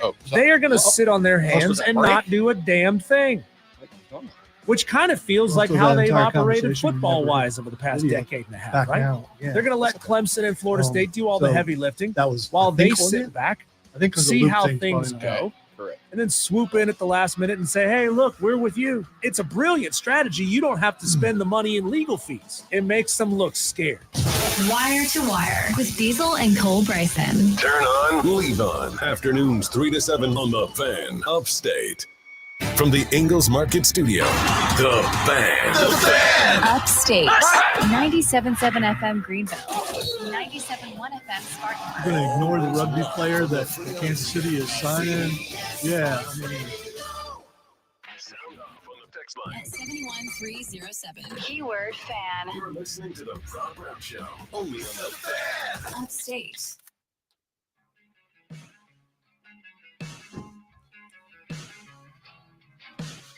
To the people on the stream, I will wear stuff that's free. I mean, I got this free. So somebody bring a free Michigan jersey to this. Except for that. Oh, okay. Yeah, and somebody bring a free Raiders jersey to the station. Raiders don't mean. I mean, I look good in black. You busted up the Raiders the other day. I would still wear a Raiders jersey probably. That's fair.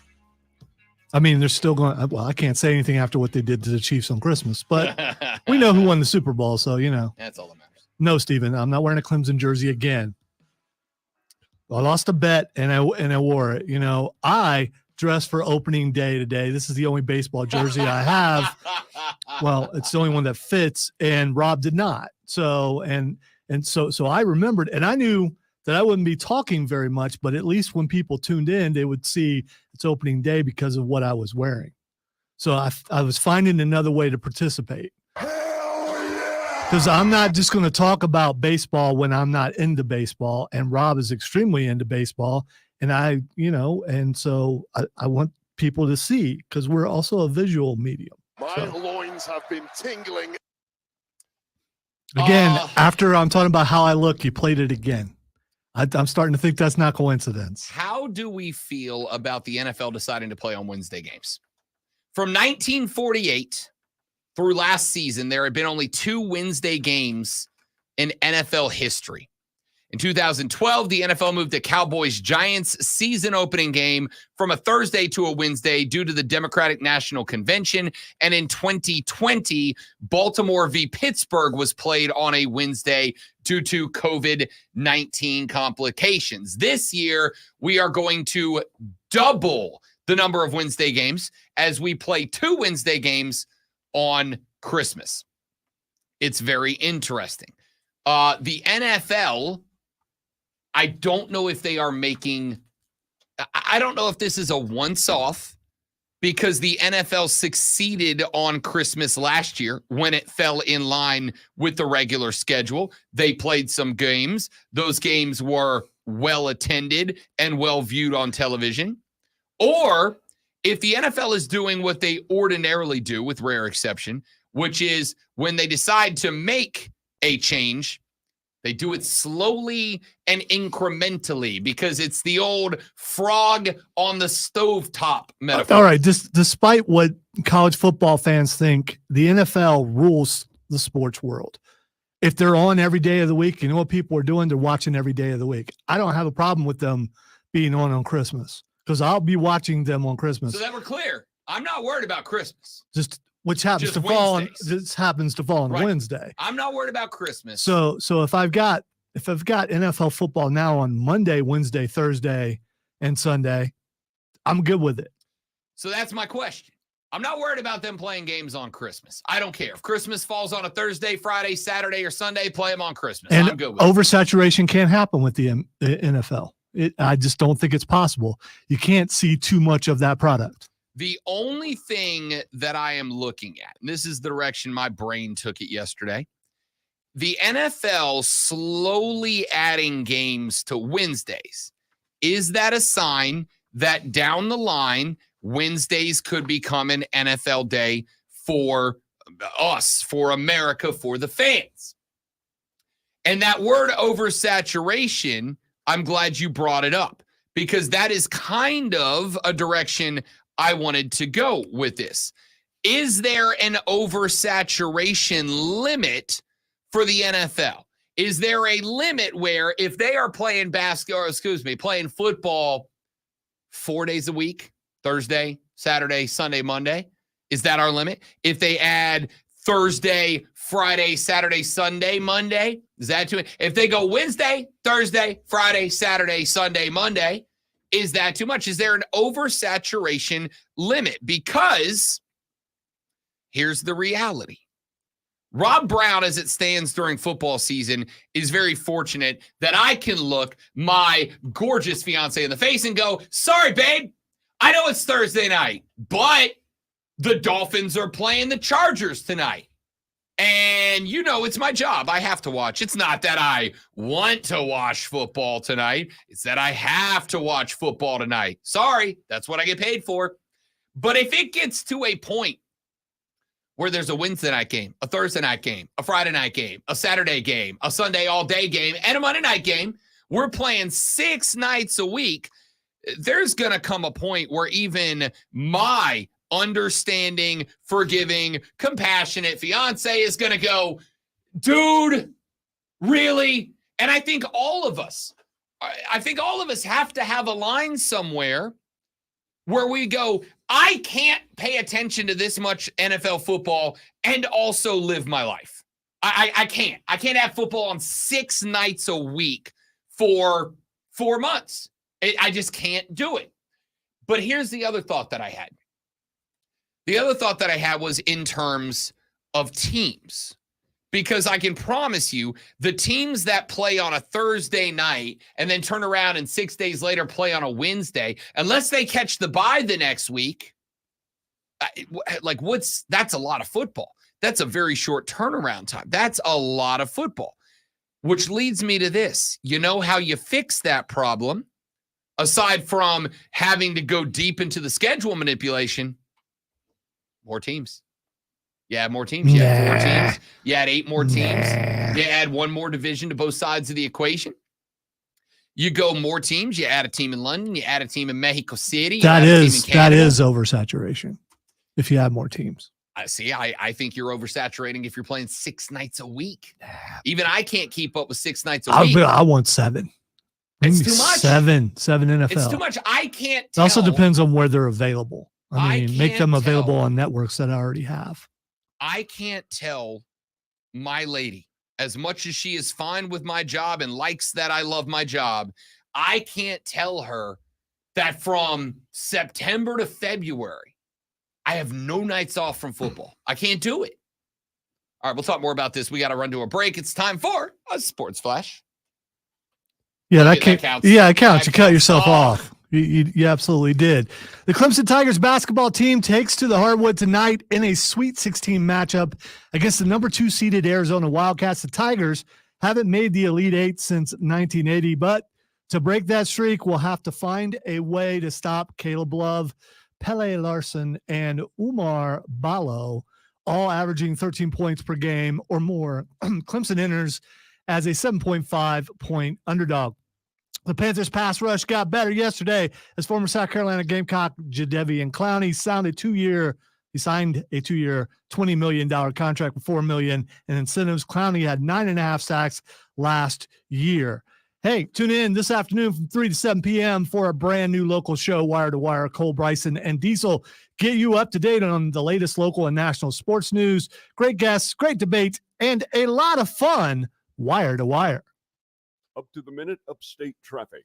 If you are traveling northbound 85 this morning and you will want to jump off at 185. And yes, my troll backfired, okay? I took the baseball jersey off. Sometimes a standstill all the way up to Pelham. I never intended to wear it the whole time anyway. I was trolling Rob, and he turned it on me, which is, good job. If Moles can tell him he was successful, go for it. And so I took it off. SC Comic-Con is back and bigger than ever, April 6th and 7th at the Greenville Convention Center, featuring artists and stars like William Shatner, Captain Kirk, Jim Lee from X-Men and Batman, Kate Flannery from The Office, Power Rangers, wrestlers, anime stars, and more. Tons of vendors with thousands of comics, games, and toys. Also, there's the point, and I think it's Steven that I need to blame, or whoever, about the free advertising. That's a good point, so I needed to take it off because can't be giving out free advertising. That's not how radio works.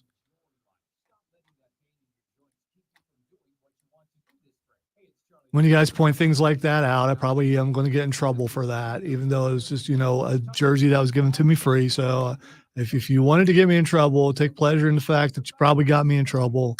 But since I live there in trouble land, I should be okay. I don't know. So hope you're happy.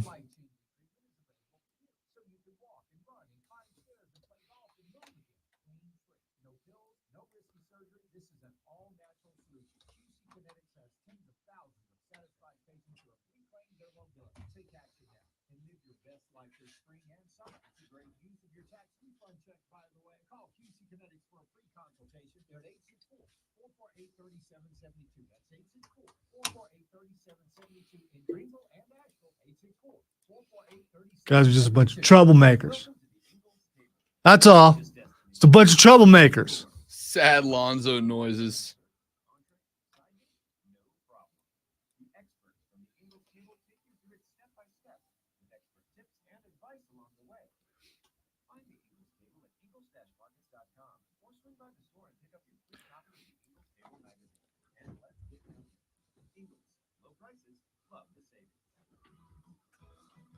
Watch out for revenuers, Steven. I hear they don't come down from Rocky Top.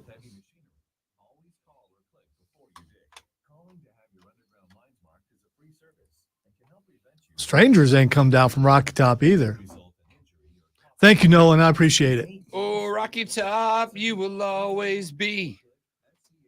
But again, 2 in the SEC. The shirt was just a troll, Rob. Rob turned it on me, and so he won. So I took it off. I mean, I almost clicked yes right there. When you lose, you lose. You take the L, you move on. My percentage of wins is pretty high. I take this one. And the shirt was restrictive and starting to get really warm. But it's more about the point that we're giving free advertising. I can't do that. I could care less if Rob wins or loses. Free ads, we just can't be doing that. And I should have thought that out better. Unless, of course, you are a T-Mobile representative and you see the ad space that you just got and you're willing to advertise on this station exclusively with me. Not Rob, but me. Give our reps a call.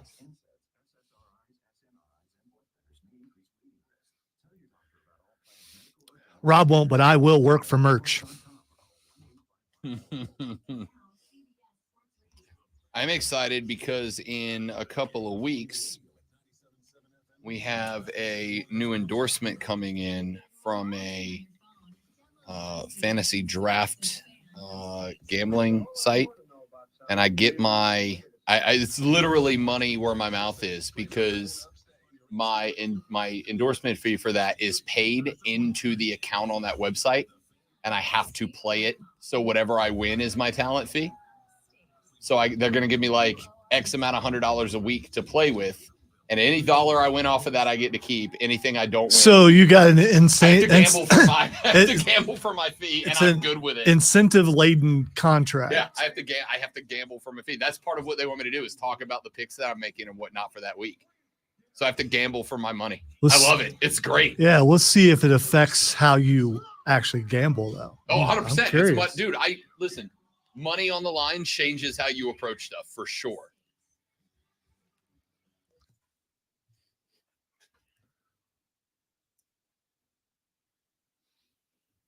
Welcome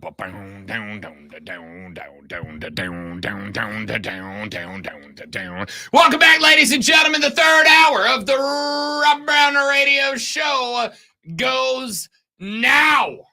This is the Fan Upstate. I am Rob Brown, the Grip and Lonzo on the ones and twos this AM. Thank you for being here. Thank you for making us a part of your day. Get on the stream. Everyone there is mean. What do you mean? I think they're just having a good time. Everyone there is mean. Sad Lonzo noises. Womp, womp, womp, womp. Where's that sound? There it is. There it is. What a day. What a day. What a day. I am what a day. not Debbie Downer. I am not. That's what that is from. I mean, that's not what it's from. That's like a classic. Yeah, they use that on Foley sound, but like she made it infamous. Thank you, Shane. I am beautiful.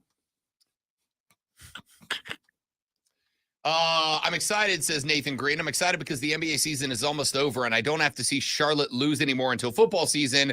Any more matches you see being added to WrestleMania? Well, if only, Lonzo, there was a time during the show specifically cut out to talk about wrestling. Professional wrestling is cool. Yeah, I got about 57 stories to get to today in the Fight Club. Fight Club! Coming up in just a tick over an hour from right now. Lonzo will guide us through the world of mixed martial arts, professional boxing, and also whatever Jake Paul is, and professional wrestling. What's up? What's up, man? Looking forward to that. We got Rashad Beard joining us here in about 35 minutes from now to talk Carolina football as Jadeveon Clowney is now a member of your Carolina Panthers, which is good, I think. A couple of texts that have come in so far. One says, excuse my French, but the NFL continues to say you to the NBA. I have news for you. All of the years gone by where the NBA has had a monopoly. Daggum monopoly. I blew it. All of the years where the NBA has had a monopoly on Christmas games have been, I think, solely because for years the NFL, they didn't do it out of deference to the NBA. They didn't do it out of any sort of history or tradition or whatever else. You mean all the Major League Sports commissioners don't get together at some place like in Tahoe and, go over things? Yeah, I'm pretty sure they don't. I think the NFL has done it for years because they just frankly assumed nobody's going to watch it. People put basketball on in the background. Nobody's going to watch NFL football. It's Christmas. And then Christmas happened to fall on an NFL date, and they were like, yeah, YOLO, screw it. Let's see what happens. They went, YOLO, screw it. Let's see what happens. And it turns out we, as Lonzo aptly said in the last segment, will watch football anytime it's on TV. Did you watch the NFL on Christmas? I absolutely did. So did I. I absolutely did.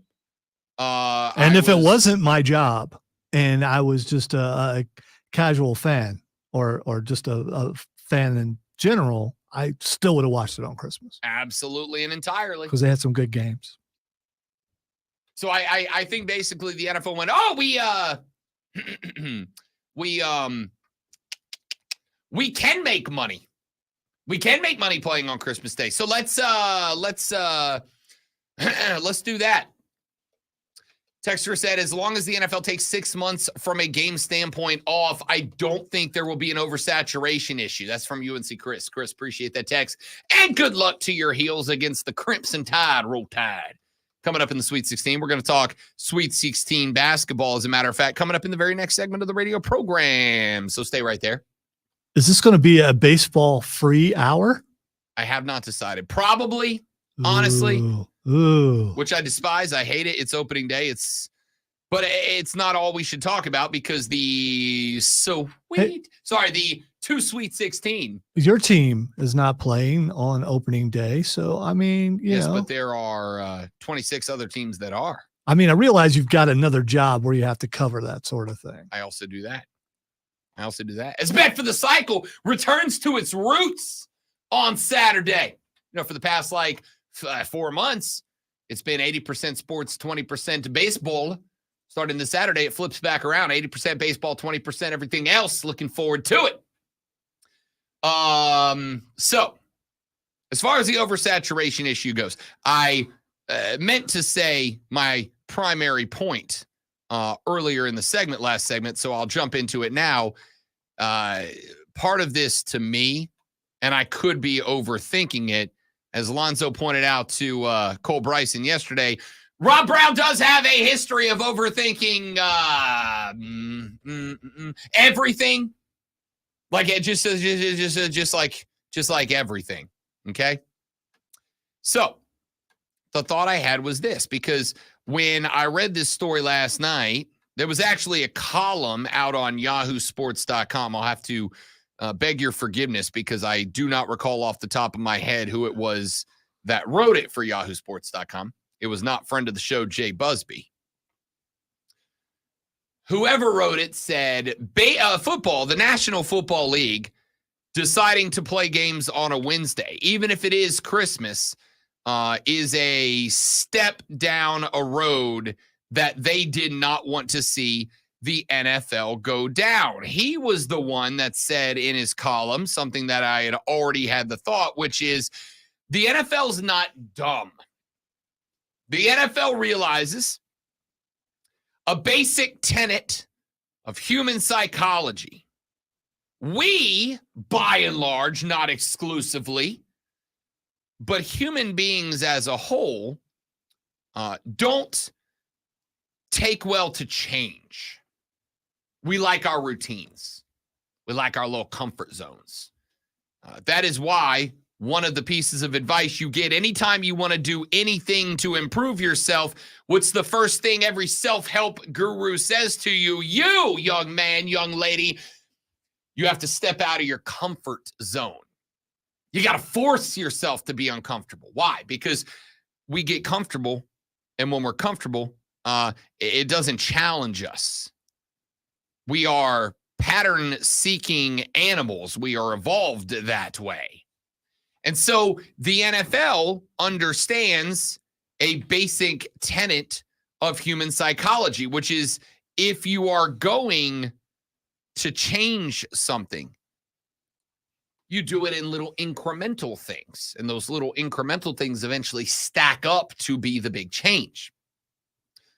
If you are doing it in a self-help way, if you are doing it in a sports way, if you want to be a better basketball player, you don't go out and change your whole game. You go into the gym and you say, here's what I'm going to work on today. If you want to learn how to be, for instance, a more self-disciplined person, you don't wake up one day and change your entire life. You start making little incremental changes, because it's one thing to say, I got to change everything about my whole damn life. That's challenging. That's terrifying, frankly, to most of us.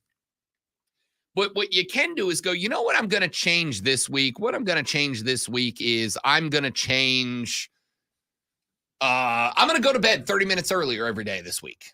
30 minutes early. That's it. I'm not having to drop things out of my life. I'm not asking for anything, but I'm just going to change. I'm going to go to bed 30 minutes earlier. I started a new diet not terribly long ago. Do you know what the first thing the nutritionist said? He said, look, here's the deal. I'm not asking you to go from pizza to salad with no dressing overnight. I'm saying what I want you to do is when you eat pizza, one of the things I'm going through right now is I am writing down everything that I'm eating. And that way, at the end of the day, I am forced to stare into the face of everything that I ate that day. Because for me, it's very easy to pop into a gas station and grab myself a Reese's Fast Break bar. They're delightful. They're also like 400 calories, right? Which, if I'm having a busy day, I don't even think about. But then when I get to the end of the day and I look down and I go, bro, you have 1,600 calories to eat a day and you spent a quarter of them on one candy bar. Was it really that good? That's how I'm changing, because now I look at it and when I see that bar, I'm like, I really want that. But now I remember with that time 2 nights ago where I had one and I went, I burned a quarter of my calories in one candy bar. I'd rather save that for dinner and add a little more to the plate for din-din.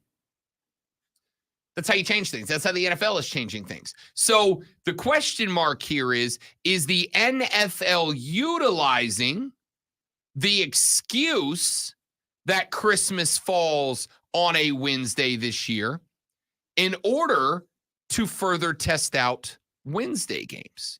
Is this the NFL looking and going, yeah, I think we could add another night of games to the calendar? And maybe they treat it like Thursday Night Football, where on Wednesdays they only have one game.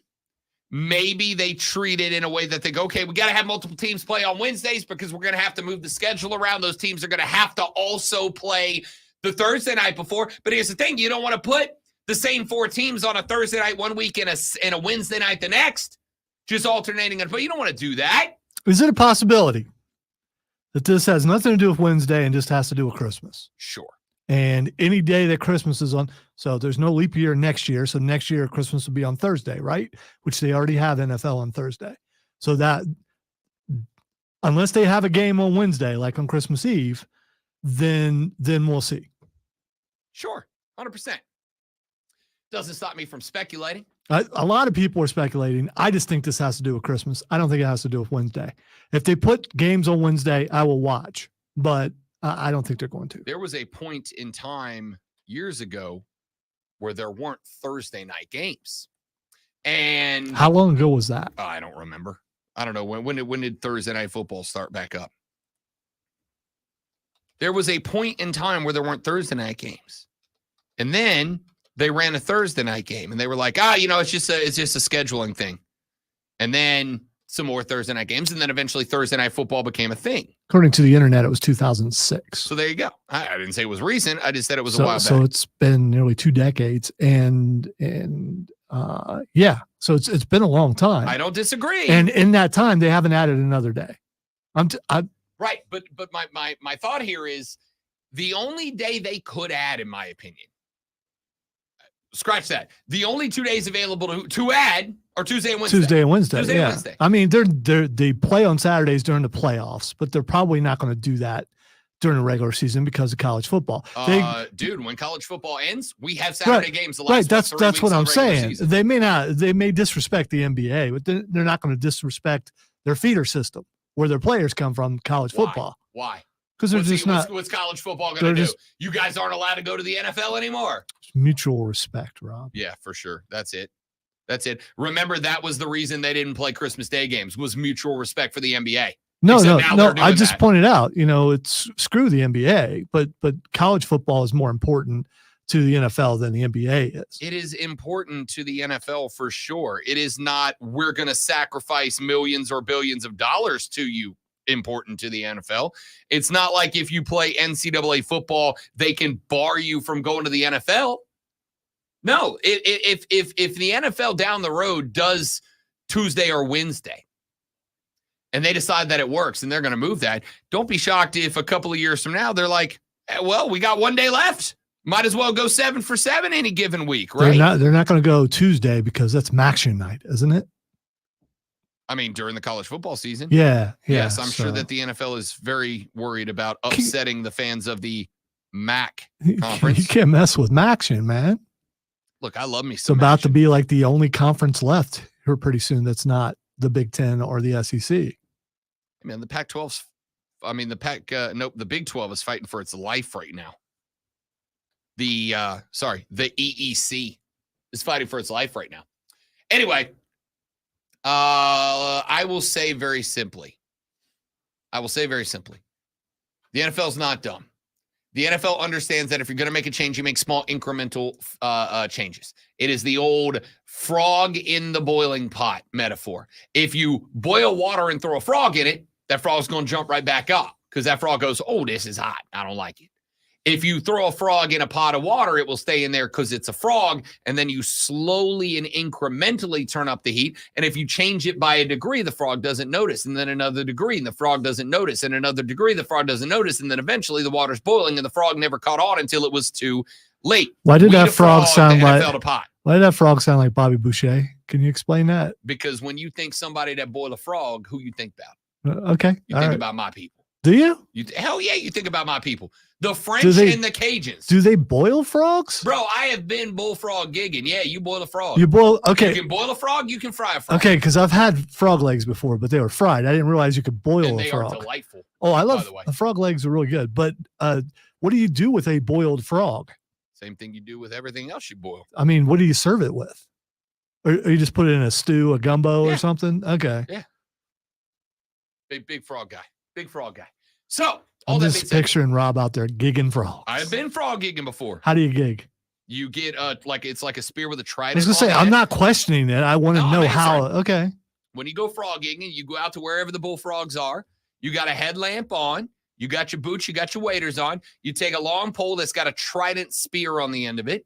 You hold that thing like King Triton himself. You walk through, you shine the light back and forth. You'll eventually see the frog eyes shining at you. Once you get them looking at that light, that they freeze up. They're like a deer in the headlights. They freeze up and they just stare at you. Once you get them, you got to get that spear out and around them a little bit.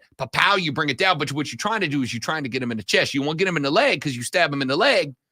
Then the legs are not any good anymore. The legs. Yeah. Okay. So you got to stab them up in the heart, up in the chest, up in the body. And you bring that up. You got your little satchel over on the side you toting around. You take that frog, you dump them down in there. Is there any size frog after you gig them that you look and go, this doesn't have enough meat on it? No, you only get the big frog.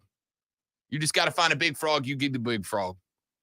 You grab you a couple of frogs. You take them on back to the house. Is that you clean them legs off? Is that a gig bag that you put them in? What's the bag called? I mean, you could call it a gig. It's just a tote bag. A tote bag? Okay. I mean, it ain't got to be no specific kind of bag. You could use your Walmart bag. A tote bag can mean something totally different. So I think gig bag probably works better. You can use whatever. Would you use a Walmart bag would make noise though, right? Do you have to be quiet to get up on the frogs? Not really. Okay. No, I mean it's not. You don't want to go stomping around in the woods like you crazy. You know what I mean? Like you don't want to go bananas. Yeah, because you don't look crazy in your waders out there with a trident trying to catch frogs. Right. Okay. All right. Right. Okay. You gotta be kind of quiet when you're stomping around. But you ain't gonna be silent. But it's more about the visual. You got to see that frog from a distance. You got to get up. So the frog looks at you and goes, "Man, that human looks stupid," and then you got him. Bang. Okay. All right. Put that frog down in the bag. Take him home. Skin them legs off. Roll them around in a little flour, little egg bath, little seasoning. You put some breadcrumbs on there if you want, a little Cajun seasoning. Throw them in a pot. We should roll down the road to Saskatoon and get some frog legs after the show. Somebody got frog legs? Saskatoon has all kinds of stuff. I'll take some frog legs. I'll take some frog legs for sure. All right. That's dumb. I'm sorry that I did all of that. And now I want frog legs. Point here is. I didn't think it was dumb. I learned a lot of stuff. And, fishing is considered a sport. So probably frog gigging would be also. I'll tell you right now, frog gigging ain't easy. I must have been like 18 last time I went frog gigging. Just a naive young little cherub I was. Point is here, yes, I do think the NFL long-term will absolutely consider adding another weekday of games, but I also think it makes it right for expansion. because just the scheduling difficulty that comes with that. I think if you're going to have a team play on a Tuesday, you've got to have them coming. Honestly, if they play on a Tuesday or a Wednesday, does that kind of ruin the bye if they have the bye the week before? Right? Like you're on a bye this week, but you play next Wednesday. Is that really a bye anymore? I don't think it is. There's going to be some scheduling difficulties that by the way, the Players Association is going to hate this, just so we're clear. The NFL will not get this one. But they'll do this thing where they'll offer more money and they'll go, okay. I don't know, dude. I don't know. That's a big ask. And it's not like they're going to offer an extra $1 million to everybody. So if you go, all right, you get the bye the week before. All right, so now you're bye on Sunday, but then you got to play 3 nights later, and then you got to turn around and play the Sunday after that. If you go, you get the bye the week after that. You play Sunday, then you play Wednesday, then you're off for a full week and a half, but it's not even the full 2 weeks you get from a bye. You're not getting a full 2 weeks anymore. So I don't know that you can connect a Tuesday or a Wednesday game to a bye. I don't know how you schedule it with the exception of adding more teams. By the way, Saskatoon doesn't appear to have frog legs, but I did look up the best frog leg restaurants in the Greenville area, and there appears to be quite a few. I'm down to go get some frog legs, including some Cajun seafood bars. I am down to go get some frog legs for sure. All right, let's take a break. When we come back here in just a minute, it has been since 1980. Your boy was not even yet a glimmer in his father's eye the last time that the Clemson Tigers made a visit to the Elite Eight. In order to do it tonight, they will need to get by Caleb Love and the number 2 seed Arizona Wildcats and become a team that keeps the Pac-12 out of the Elite Eight in their final season. Can Clemson do it? What does Clemson need to do if they're going to do it? I will answer all those questions when we come back. Then in about 20 minutes, Rashad Beard of the Panther Nation podcast stops by to talk a little bit about the signing of one Jadeveon Clowney. Say all about that more when we come back on the Rob Brown Show in the Fan Upstate. QC. All right, guys, quick live read, and we're coming right back. Y'all stay right there.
The Rob Brown Show carries on. It is the Fan Upstate. Clemson takes on Arizona tonight in the Sweet 16 with a trip to the Elite 8 on the line. It has been since 1980 since the last time that Los Tigres found their way into the into the Elite 8. Your boy was not even a glimmer in his old man's eye when that happened. I wasn't even a teenager yet. You may meow all you wish over there, great one, but there is I don't know if you know this. They got bounced in round one. Yeah, I literally pushed the wrong button. Oh, okay. They're right next to each other. I was like, this is I think even the Carolina fans know, not a great time to talk crap. Definitely. If you're a South Carolina fan. Well, yeah, there is, because the women play tomorrow night, I think at 5 o'clock. We've already talked about the women's tournament. We're talking about the men's There tournament. we go. I found it again. In the men's tournament, South Carolina is not in a great I think spot I'm to getting talk palsy or something. The hands are shaking and just, yeah. in the bracket, which is very chalky for the Sweet 16. Not a lot of Cinderella still dancing. Clemson might be, alongside NC State, both out of the ACC, the two most glass slipper wearingest that are still there. The Tigers upset number 3 Baylor to advance to the second week and take on Arizona. They were dogs, were the Tigers, in both of their first 2 games. They were a dog against New Mexico, which I said on this show and this station, I did not understand at all why they were dogs to New Mexico. I mean, it's a good New Mexico team, but it wasn't like, Arizona. Then they opened as dogs to the Baylor Bears. That one was a little more understandable. I got that one. They won both. However, they are the doggiest dogs they have been so far when they go in as 7.5-point underdogs against the Arizona Wildcats. The Tigers, let's call it what it is, have leaned on their defense to get to the Sweet 16. They held an explosive Baylor offense to only 64 points on 39% shooting. They gave up only 56 on 30% shooting to New Mexico. They have one of the stingiest remaining defenses in the Sweet 16. And it is a Sweet 16 that is rife with good defenses. Iowa State is one of the best defenses in the country. Houston is one of the best defenses in the country. UConn is one of the best defenses in the country. Clemson is in that conversation. So what does Clemson need to do this evening in order to slip by Arizona and make their way to the Elite 8 for the first time in a lot of years? Get PJ under control. That's what they need to do. No stupid fouls. Get out there, play the game like you should be playing. Don't use the excuse, the coach put pressure on him and then he couldn't handle the pressure and now the coach is going to have to back off a little bit and that's why he played poorly in the second half. I don't know if you've heard those stories, but I have. You got to get PJ under control and then you should be all right. I know he's not the leading scorer, but he's still the leader of the team. You are close to correct. You were close to correct. PJ Hall is going to have to adapt in this game. But as much as PJ Hall is going to adapt, the guards are going to have to help him out. So I'm correct, but there's more to it. That's not close to correct. That's correct, but you need to add a little more to it. That's close to correct. It's not, no. It is. Okay, fine. It is close to correct because I do think there is a part of it that does fall on PJ Hall. I think one of the adaptations that you are going to have to ask of PJ Hall is, listen, my guy, if one of their guards gets to the elbow, gets to the free throw line, gets to the short corner and goes to lift a J, you just got to let him. I don't need you contesting any shots that are further out than, say, 7 feet.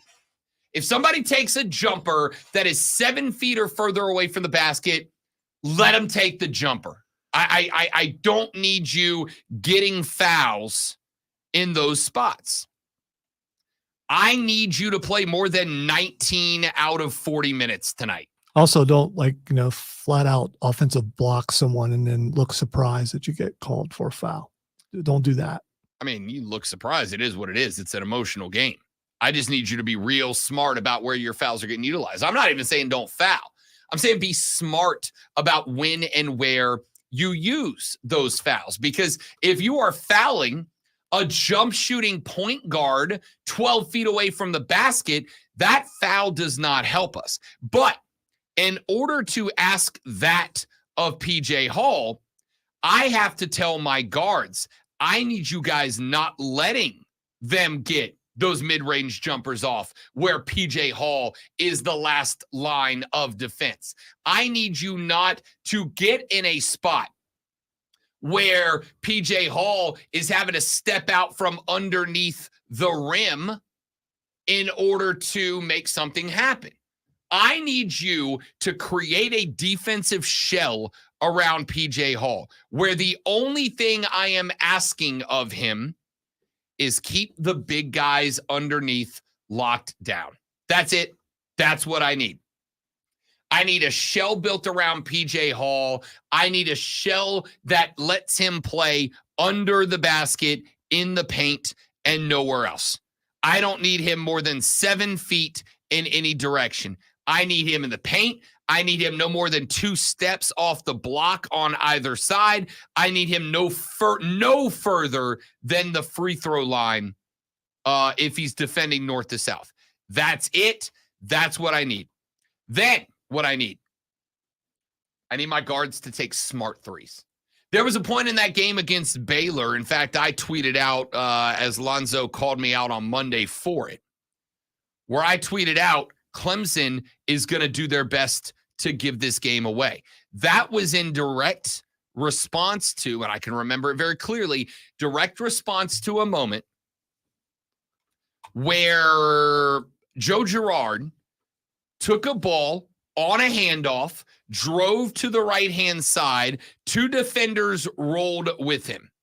It left, I want to say, I don't remember who I think it was Hunter. I don't remember who the other guard was. Left them alone. They both defenders went out to cover Shefflin, who moved to the left side. The guard ran a roll down into the paint, and Shefflin lifted a 3. Defended by 2 players, lifted a 3 from like 4 feet outside the 3-point line. I can't have that. Smart shots, smart shots, smart shots.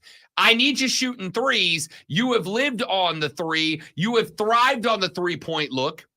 Clemson ranks 25th and 16th in the country in points per play in the offensive flip of 3-point metrics. I need you taking threes, but I need you taking smart threes. I don't need you lifting threes just because you think you need a 3 here. If you need a 3 here, run the set to get the 3. Don't force the 3. It was Clemson starting to force up J's and force up long-range 3s in the face of double teams and triple teams that made me go, oh, this is where Brownell loses control. He's going to have a team that's going to start taking dramatic shots for no reason. But what did Clemson do? In the final 5 minutes of that game, when Baylor made a storm back to get within 2, I think they took the lead at one point. Clemson just stayed in their set. They did exactly what they did on the road at North Carolina. They stayed in their sets. They ran the offense. They waited for their high percentage shots. And once PJ Hall was able to check back into the game because he had to go to the bench with 4 fouls, then the offense opened up for and around him. And now all of a sudden, Girard and company are getting clean looks. Shefflin's driving to the rack on offense and on defense to pick up boards. Just play your game. Honestly, I had a couple of experts on yesterday. We had 3 college basketball experts on You Better You Bet yesterday on the BetQL Network. All 3 of them picked Clemson on a money line outright upset to move on to the Elite 8. It is absolutely a game you can win. Absolutely a game you can win. If you play your game, Arizona's going to try to body you. They're going to try to push you around. They're going to try to make stuff happen. Don't let them, and you'll be fine. Rashad Beard of the Panther Nation podcast joins us in the next segment. We'll talk about the addition of Jadeveon Clowney. We'll talk about the new look defense, and we'll see if Dan Morgan has earned the laser eyes. We'll talk about that when we come back on the Rob Brown Show and the Fan Upstate. All right, guys, we're going to step away for just a minute while we get Rashad lined up. We will be right back. Don't go anywhere.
Rashad, what's up, fella? What's up? What's up? Feeling, big dog? I'm good. I'm good. Glad to hear it. Glad to hear it, man.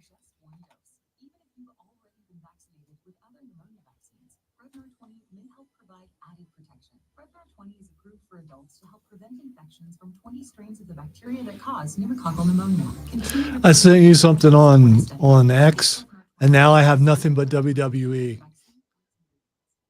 Just nothing else for like 12 different posts. There's our friend Arn Anderson. Friend of the show, Arn Anderson. Loves them grannies.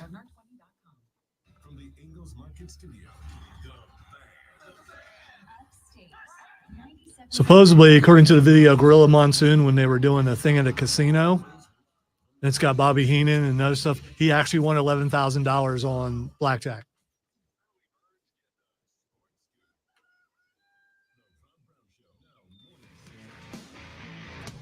The Rob Brown Show back on your radio. It's the Fan Upstate, and it's Thursday. You know what we do on Thursdays. At this time, we take a trip right on up the road to Charlotte, North Carolina, and we talk to one half of the Panther Nation podcast. My guy, Rashad Beard, joining us here on the show. What's up, big dog? What's going on? Exciting times in Carolina. Good things are happening. What do you want to talk about? I mean, ain't much. Let's get into it, big dog. Jadeveon Clowney comes down. We had talked a little bit the last few weeks about what potential free agents were still out there, and obviously Jadeveon's name got brought up a couple of times. And I think there was a little bit of optimism. All right, maybe the guy wants to come home. Maybe he wants to play close to Rock Hill. Maybe he wants to play close to Columbia. But at the same time, my man had 9.5 sacks last year. There was going to be some interest. Would he want to come play for a team that, you know, the over-under win total is 4.5? We'll talk about that in a minute. Turns out he did, man. Yeah, it's exciting. I think this is something that we needed to happen. You know, obviously with the departure of Brian Burns, left a major gap on the edge. We made some moves. You know, you got DJ Wanham, Clavon Chason, but that was not enough. And I felt like, you know, we had discussions with Jadeveon Clowney. You know, he went to go visit the Jets, was talking with the Ravens. And what I like about the situation, if you read the details regarding what happened and why he chose Carolina, what I like about it is that it was mentioned that, you know, we tried the hardest. Like we really wanted to get him. And we have to try harder. We're underdogs, right? We're a bad team coming off a bad season, and we had to try harder. So we did that. We showed that we wanted him. Obviously, it helps that he is from the Carolinas, and we brought him back home. It's a huge win for Carolina. It's a 2-year deal, right? Because he's used to being, you know, here and there and moving around. He's been around a couple teams, so a little bit of continuity, and allows us to fix the edge long term. Probably get a draft pick and build, and that's what I like about this pick. It's a very, very good pickup. The money is solid. 2-year, $20 million deal, 10 per year, up to $24 million. So I like it. I like the way it's structured. It's good stuff. I'm excited. All right, let's take a look at this. You just mentioned these guys. You're talking about Wanham. You're talking about Chason. You're talking about Jadeveon Clowney. In 2024, for all those guys combined, you are paying $19 million. I would be willing right now. I'm a gambler. I'm a sports gambler.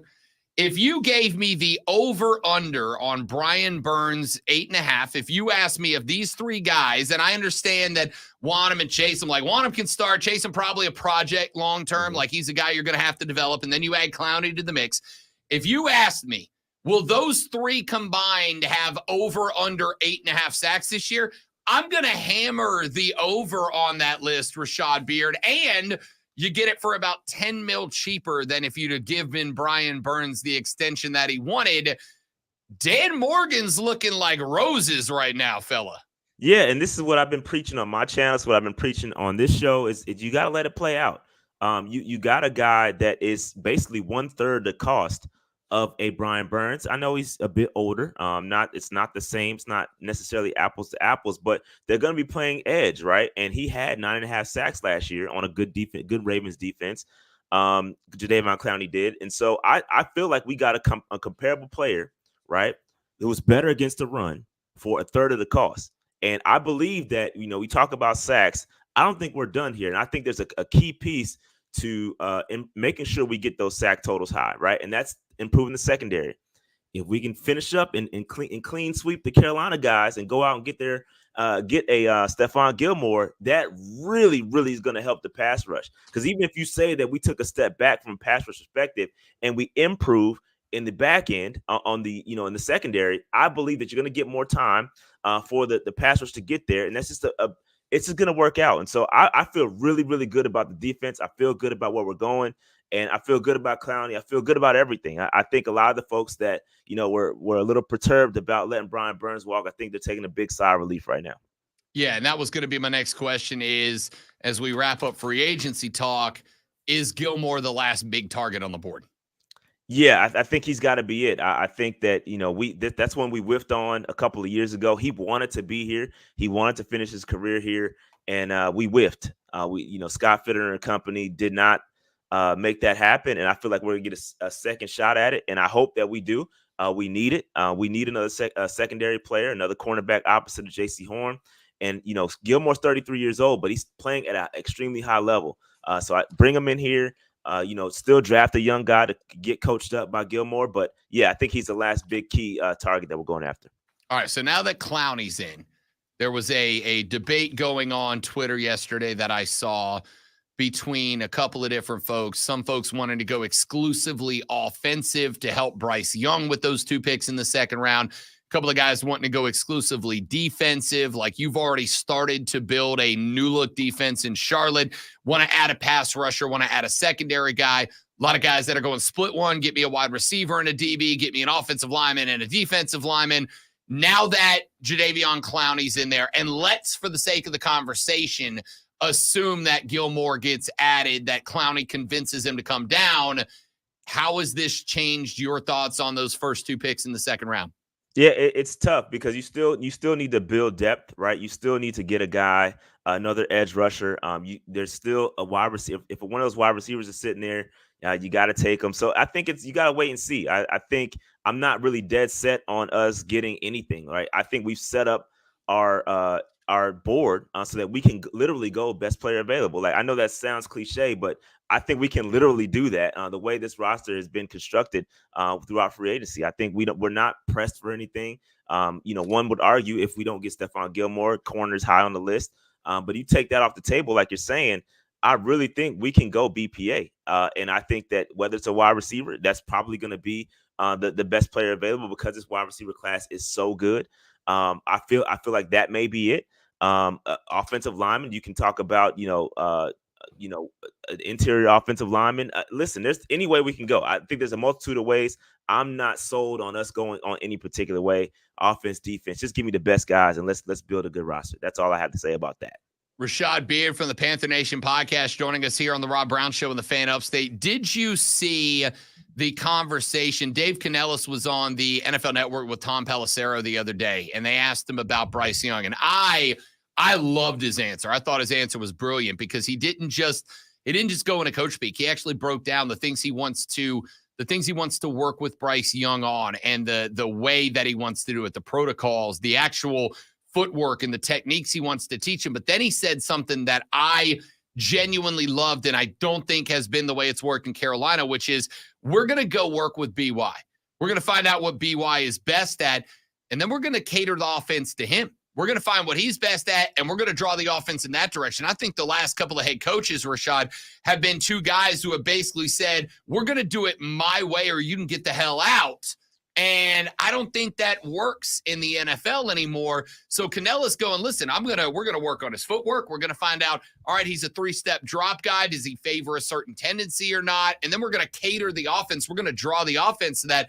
Man, I know it's peak off-season talk to go this direction, but Canellis is the first coach that looked in a camera, talked like a coach, laid it out there, didn't give anything away, didn't say, we're working on this particular set of plays, but gave you a little bit more than just, we expect our quarterback to work hard and get better. Like, all right, dude, but give me something.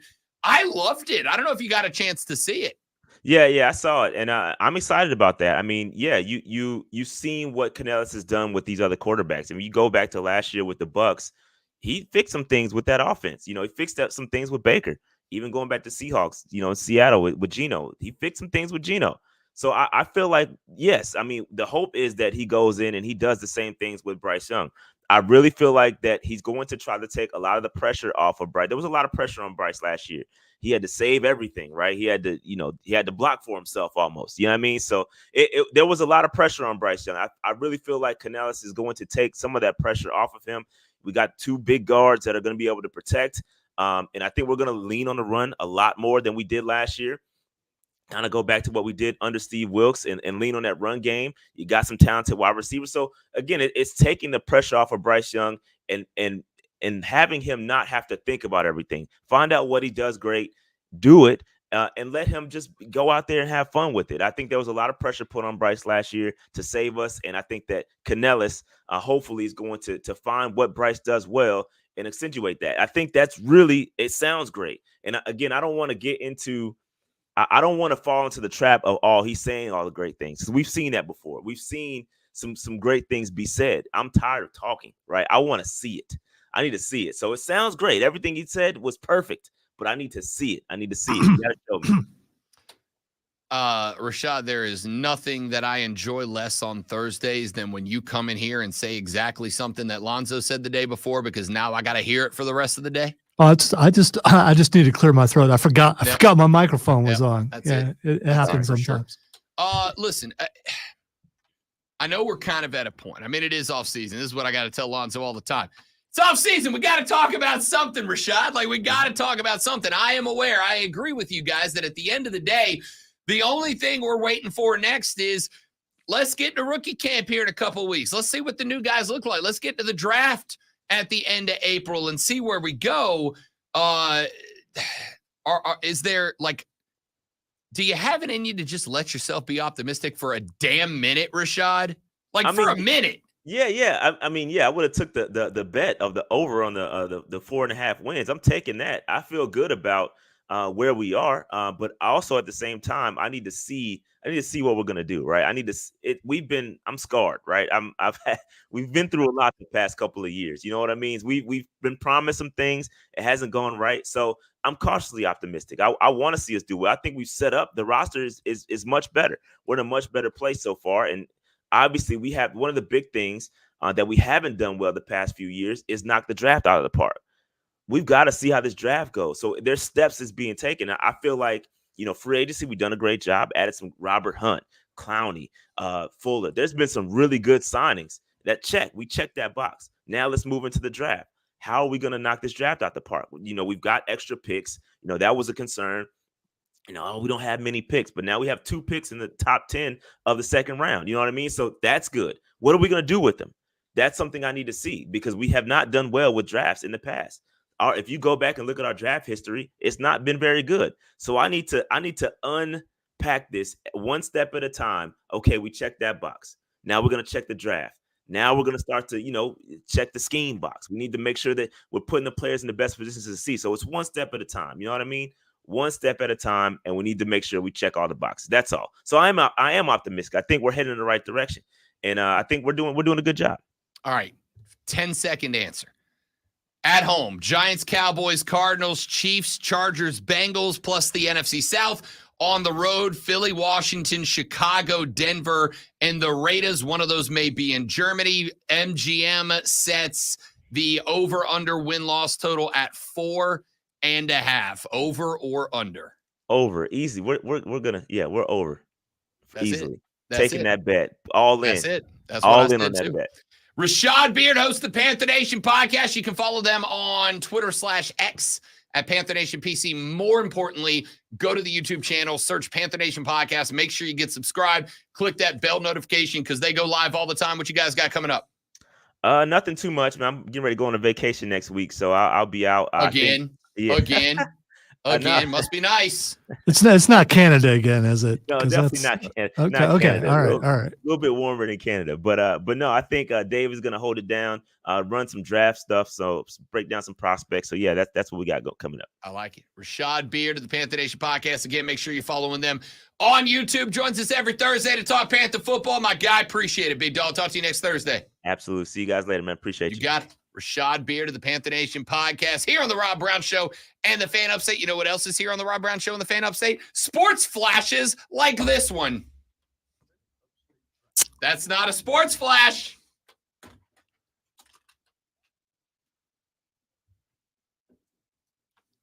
Okay, it's not playing, so I'm just going to go ahead and do it without it. Okay, the Clemson Tigers basketball team takes to the hardwood tonight in a Sweet 16 matchup against the number 2 seeded Arizona Wildcats. The Tigers haven't made the Elite Eight since 1980, but to break that streak, we'll have to find a way to stop Caleb Love, Pele Larson, and Umar Ballo, all averaging 13 points per game or more. Clemson enters at a 7.5-point underdog. Draymond Green was ejected from last night's 101-93 win over the Orlando Magic in less than 4 minutes. Might be a record, we don't know. Having already confronted officials, Green got into the face of referee Ray Acosta after being issued a technical foul and got another one. Tune in this afternoon from 3 to 7 p.m. for our brand new local show, Wire to Wire. Cole Bryson and Diesel get you up to date on the latest local and national sports news. Great guests, great debate, and a lot of fun. Wire to Wire.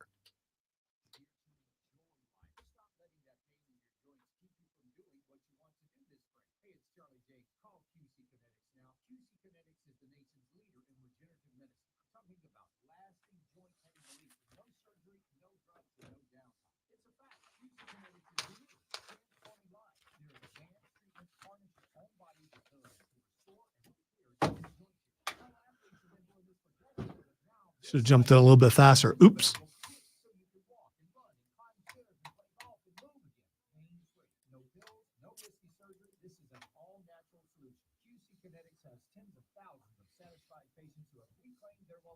Take action now and live your best life this spring and summer. It's a great use of your tax refund check, by the way. Call QC Kinetics for a free consultation. They're at 864-448-3772. That's 864-448-3772 in Greenville and Asheville. 864-448-3772. Up to the minute, upstate traffic. Northbound 85 is a little better than it was earlier this morning, but you still have areas where you're going to slow to less than 10 miles an hour between I-185 and Pelham Road. I'm seeing some typical morning rush hour traffic slowdowns now, and northbound 14 is very congested at Pelham Road. From the News Talk 98.9 WORD Traffic Center, I'm Bill Brooks on the Fan Upstate. Twin Peaks is the best in the game. Here, it's bigger game days and bolder fight nights. I mean, where else can you find a scratch kitchen that always comes in clutch? Every day, from lunch to late night. Only at Twin Peaks, the #1 sports bar. Save big during MVP's bonus days at Lowe's with limited time deals on everything you need. Right now, buy one select DeWalt 20-volt max tool. Get one DeWalt 20-volt max power stack battery 2-pack free, a $179 value. Plus, save $20 on a select bucket of Deck Plus wood screws. Find these deals and more in-store and online today. Because Lowe's knows savings. Lowe's knows pros. Valid 3/18 through 3/29. While supplies last.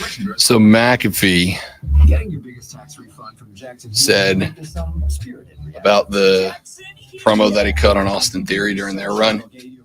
He said the other day, when I was having my run with Austin Theory, who I beat, there was a night where I was going to answer Austin Theory. He was going to ask me to apologize or something like that.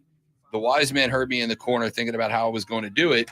He then literally stops me and he says 3 lines. He's like, you're sorry that his mom made him a B, right? You're sorry that he's insufferable, right? You're sorry that he's the worst human being, right? I go, I am sorry about all those things. He goes, precisely. Then he just walked away. I go out there, talk all the bleep, and the internet is like, Pat is one of the best promos in the game.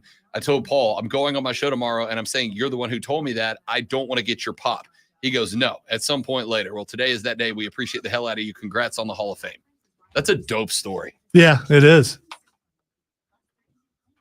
You see that Roman Reigns biography on A&E is directed by Paul Heyman. I believe it. Yeah.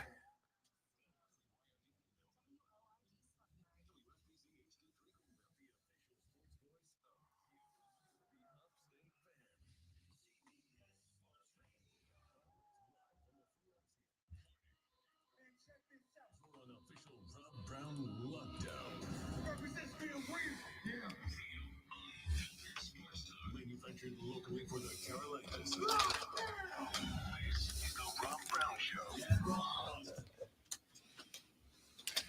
There is a fight happening on Twitter right now. Welcome back to the Rob Brown Show, final hour, 4th hour, yada, yada, yada. There's a fight going on Twitter right now that I have to take a side on. I have to take a side because the fight happening on Twitter right now is about cake pops. You know what a cake pop is? We all know what cake pops are, right?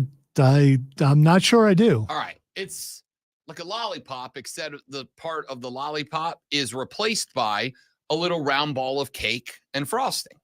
So it's like a lollipop shaped bite of cake. Frozen or is it just cake pops? You get them at Starbucks. Okay. There, so it's not like cake icing. It's like a hard chocolate icing or hard vanilla icing, like a dipped, like you would have, like it's something dipped in chocolate. But the inside is wrapped. cake. Is it wrapped like a lollipop? Okay. Yeah. All right. It's a lollipop. Which is why you would have to make that frosting hard so it wouldn't come off with the wrap. Okay. Correct. All right. So it's a lollipop made out of cake, dipped in like a chocolate, like you would like a chocolate shell, like a Dairy Queen chocolate dip cone. It's like that kind of chocolate around a little bite of cake. And for some reason, the internet is just relentlessly dunking on cake pops this morning. And I don't get it. I don't understand it. It doesn't make sense to me, like at all. Well, since I don't drink coffee, I've only you get them been to Starbucks with my daughter so she can get, but I've never, See, I don't drink coffee either. The fiance is a menace to Starbucks. It's just that's the game, right? She will walk across her entire place of work and past 3 places she can get coffee to get Starbucks. Yeah, I've had this conversation with you. Know how much gas money you spent to go all the way over there to go to that just because it's popular? Yeah. I mean, like they I guess they probably have a good product since people are buying it, but since we don't partake in the product, I don't know. They walk past multiple coffee shops to get to a Starbucks. So I'm not a coffee guy, but I will go with the fiance to Starbucks whenever she wants. If we're out and about together and she's like, I want to go a little out of the way for Starbucks. I'm like, yeah, but I'm straight up. I get a cake pop every time. Every time. I don't drink coffee. Except for now, because you're on a diet and you would never do that. He's a big ass boy is what he is. God dang. So I would get a cake pop.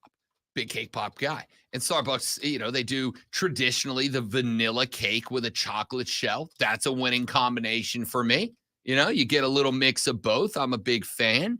But there's people on the internet right now dunking on cake pop. They're like, oh, if you want to, why don't you just get a piece of cake? You're an adult. You can have cake. I know. Do you want to know what one of the greatest realizations of my life was? When I went to college and I became an adult and I had to go buy my own groceries, one of the things that I learned, and I wish I wouldn't have because it's impacted my adult life greatly, is that, Zoe, you can go to a grocery store and you can just buy a cake. You can just go buy a cake. You don't need to have any reason. Like, you don't have to hand them your ID to prove it's your birthday. You don't have to have them personalized. It doesn't have to be Valentine's Day. You can just go, it's whatever, Thursday, March 28th, and I want a piece of cake. And you just buy a cake. It's a great, great thing about being an adult. But sometimes I don't need a whole damn cake. By the way, if you have a job and you're 16 and you're technically not an adult, you can buy a cake then too. I don't know what that because I lived with my parents at 16 and my dad was not going to be like, oh, you brought home a cake on a Tuesday for no reason. Great job, son. I'm proud of you. Well, you play it off love you, mom. Boom, you're done. And you get cake. No, not how it works. Not how it works. James says, I'm 42. Got to act like it sometimes. What's 42 act like? I don't know. What are you, 38, Rob? What's 38 act like? I'll tell you right now. But you're 39, aren't you? 39 is not adverse to, cookie cake sounds good tonight. Think I'll bring home a cookie cake. Think I'll bring home a big old double chocolate fudge layered. Think I'll bring home a Dobash cake tonight. A what? Dobash. It's like a 7-layer cake it's almost like a Boston cream cake. Sounds fancy. It's delightful. Delightful. Point is, at 39, I buy cake whenever I want. Problem is, sometimes you just want to bite a cake, right? Sometimes you just want a little cake. I don't need a whole ass cake. I just need a little cake. I don't get all these criticisms. Well, you're not an adult because you're not. Man, just mind your own business. If we want a cake pop, we're going to go get a cake pop. Well, so that's my point. And if you want to pay that much money for it, that's on you. You've decided to pay that much money for it. I think the one thing you have to do in order to be labeled an adult is you have to make responsible choices. And the level of responsibility is different for some people. Like every adult has base things that you have to do. It's just a base level of things that are responsible, and you need to meet those. And then depending on your job and your family and whatever, you have to. I don't have the responsibilities of somebody my age who's got a couple of kids. My responsibilities are different, but I do have responsibilities, and you've got to meet them. And I know for me, it is not a responsible decision to bring home a whole ass cake once a week. It's not a responsible decision. It's not healthy. You can label it whatever you want. It's not. But you know what is fine is I don't need a whole damn cake at the house. But you know what I can have? Just a bite, just a nibble, just a touch of cake. Enough cake to remind you that cake is one of the best things about being alive without subjecting my arteries to another day of what are you doing? So couldn't you, because you're frugal, buy a cake and take an ice cream scooper and just scoop part of the cake out? What kind of psychopath are you? No, I don't know if it can be. What kind of lunatic are you? You know how many scoops you got in that? And you See, I don't know, because I would never see a scoop and a cake and go, I'm going to put that apparatus with that cake. That's not what that apparatus is for. Rob, someone did. How did they make those round things? They would have to use You it. bake round balls of cake and then you stick a stick to them. You don't scoop a made cake. How much air is in that cake that it makes that sound when you puncture it with the stick? I'm just I'm one of those guys that goes, okay, let me try this and see if that works. I just think I could get 30, maybe 40 scoops out of one cake. What kind of Think of psychopath? it. Isn't it an adult cake? thing to come up with a solution to save money? Dude, just cut a smaller piece of cake. What are you talking about? Just cut a sliver of cake. Well, I mean, if cake pops are trending now, you want to trend, so you just use an ice cream scooper on cake. No, what I want to do is defend. You got to use the kind with the metal thing, that releases Yeah, it. it's an ice cream scooper. Yeah, but they have some that don't have that little metal thing on it. Well, though. don't be poor. Well, yeah. money and Is that how that works? I've Yeah. decided today I'm not going to be poor. Listen, I still work in radio, so I'm not going to be able to fix that. the point here is cake pops are good. All right, they're delightful. You get the little extra frosting on the top. They very frequently have some sprinkles across the top. Sprinkles are never bad. I don't care how old you are. I don't care how much of a Billy badass you are. Sprinkles make every cake better. All right, and you can go get just a bite of cake. You don't have to eat a whole, and if you've got the self-control that you can get a cake and just eat a sliver and be like, that's enough cake for me, good on. What, do you go at a full cake with just a fork? Yes.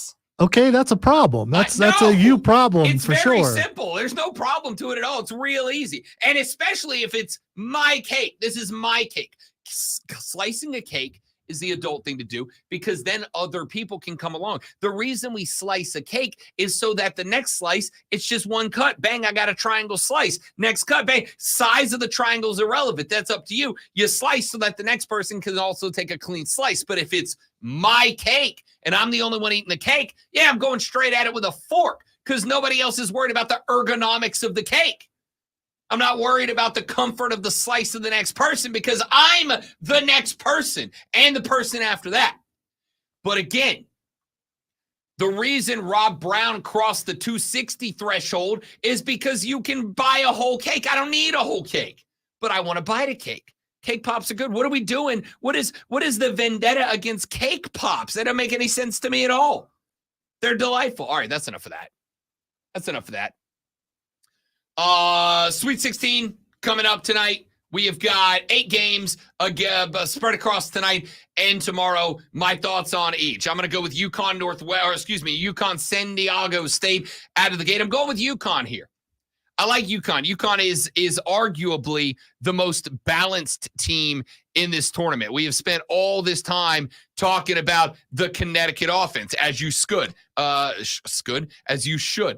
They're very good. They score a lot of points. What blew my mind was going into the round of 32 when I started looking at metrics, because I did what I should have done before I filled out my bracket in the second round after it was too late.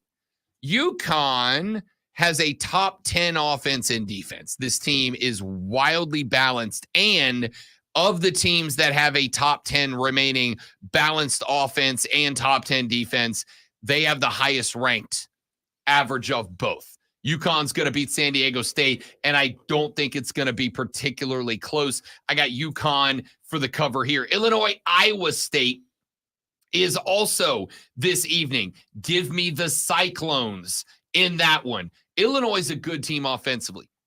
Everything that everyone has been saying about the Houston Cougars, you should be saying about the Iowa State Cyclones as well. That's a good basketball team.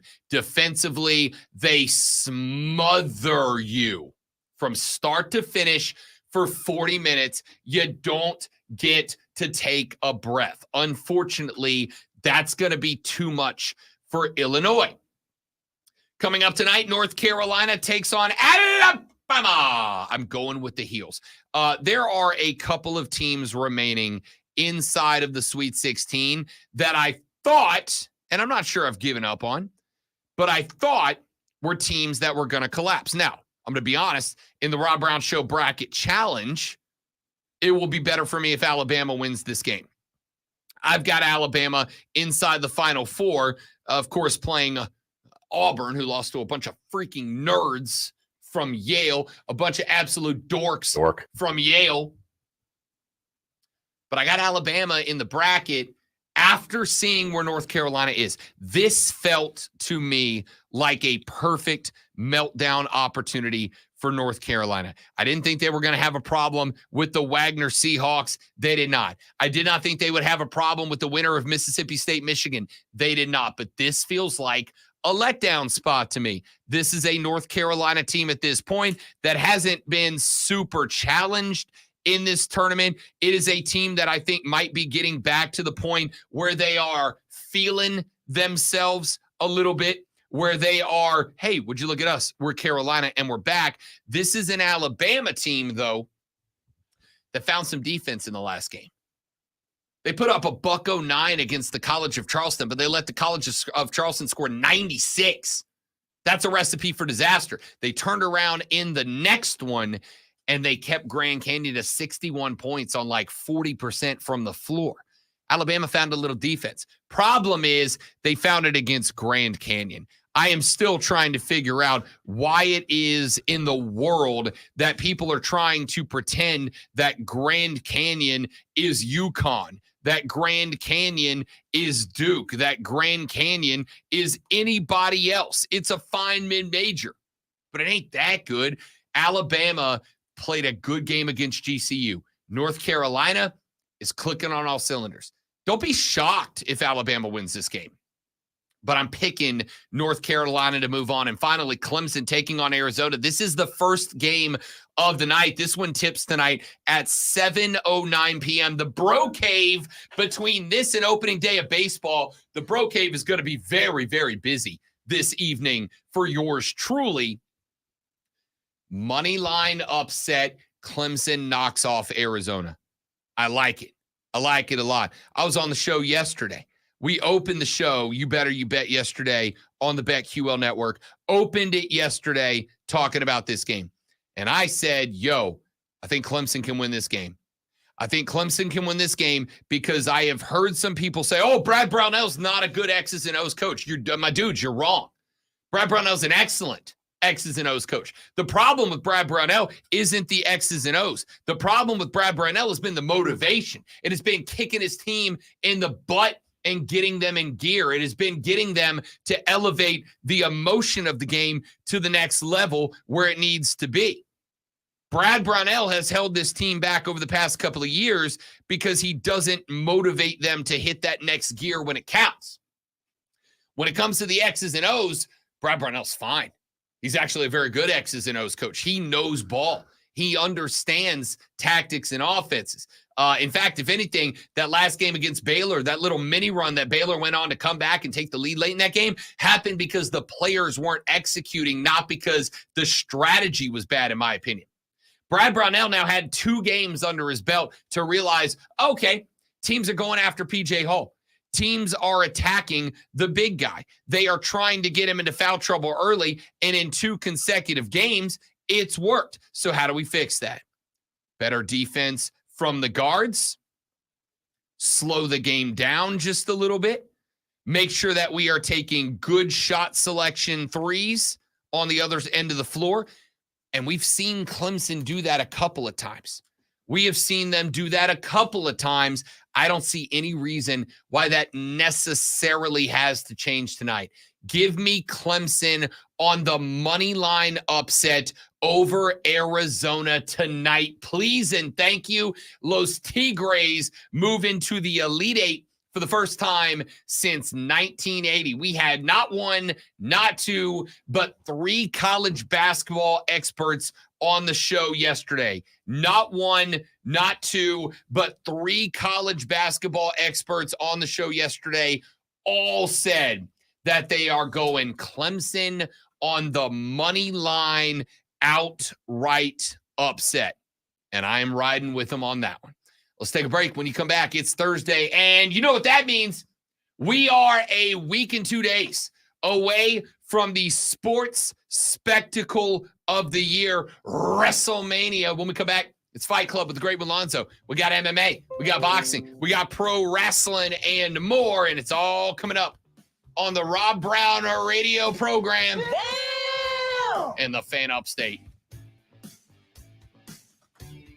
So that was you, not the internet. Yes, right? that was. Okay, I just want to make sure. Honestly, reminding me that my password expired. No, I'm talking about the pin drop. Was that a pin drop? Yeah. Okay.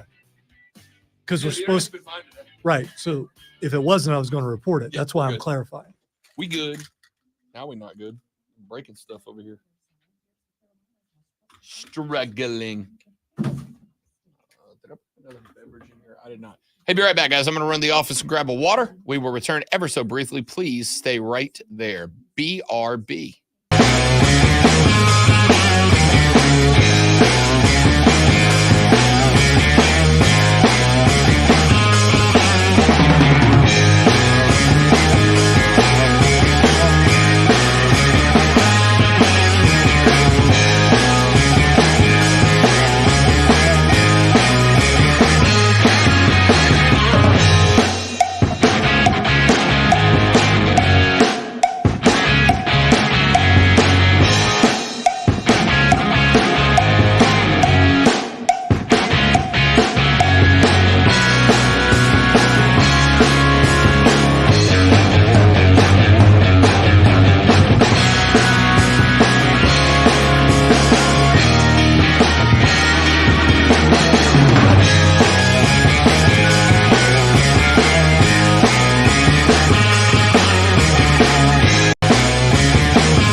All right, y'all, we're back. Thanks for hanging in there, everybody.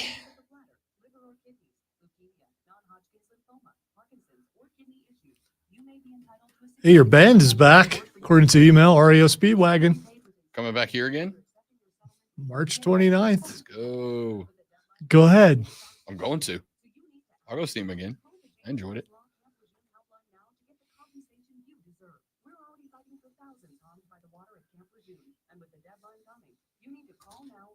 Like I said, my wife and my daughter were very glad that I did not go because, well, my daughter can't keep a straight face. I can, so I don't know why they're worried about me. I'd have been fine. It's about the crowd. It's not about the band.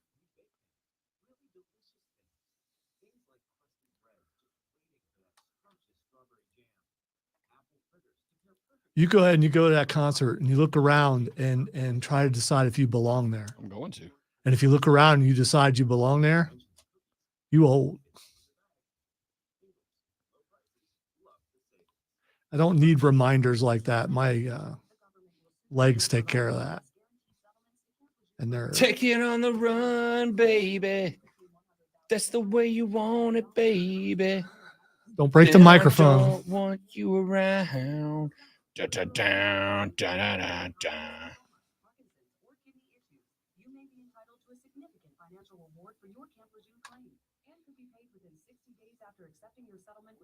Benefits fully protected, but the deadline for filing is fast approaching, so you need to act now. Call the James Harris Law Camp Lejeune helpline now to get the compensation you deserve. We're already fighting for thousands harmed by the water at Camp Lejeune, and with the deadline coming, you need to call now or you may forever lose your right to a settlement between $100,000 and $550,000. For your free evaluation, call 800-885-2277, 800-885-2277, 800-885-2277. March is here, and so is the madness. It's March Madness. Get down with the Fan Upstate is your home for exclusive Westwood One coverage for the journey to the tourney. It's March Madness. This is absolute madness. March Madness from Westwood One on the Fan Upstate. 97.7 FM, Greenville, 97.1 FM. I just don't think he's good to be. My style is impetuous, my defense is impregnable. Not the corruption, I want your heart, I want to eat your children. I'd like to take this chance to apologize to absolutely nobody. Just give a chance to what the he wants. Let's start this fight club by saying you heard some Conor McGregor there. If you want to see a lot of Conor McGregor, you should watch Roadhouse.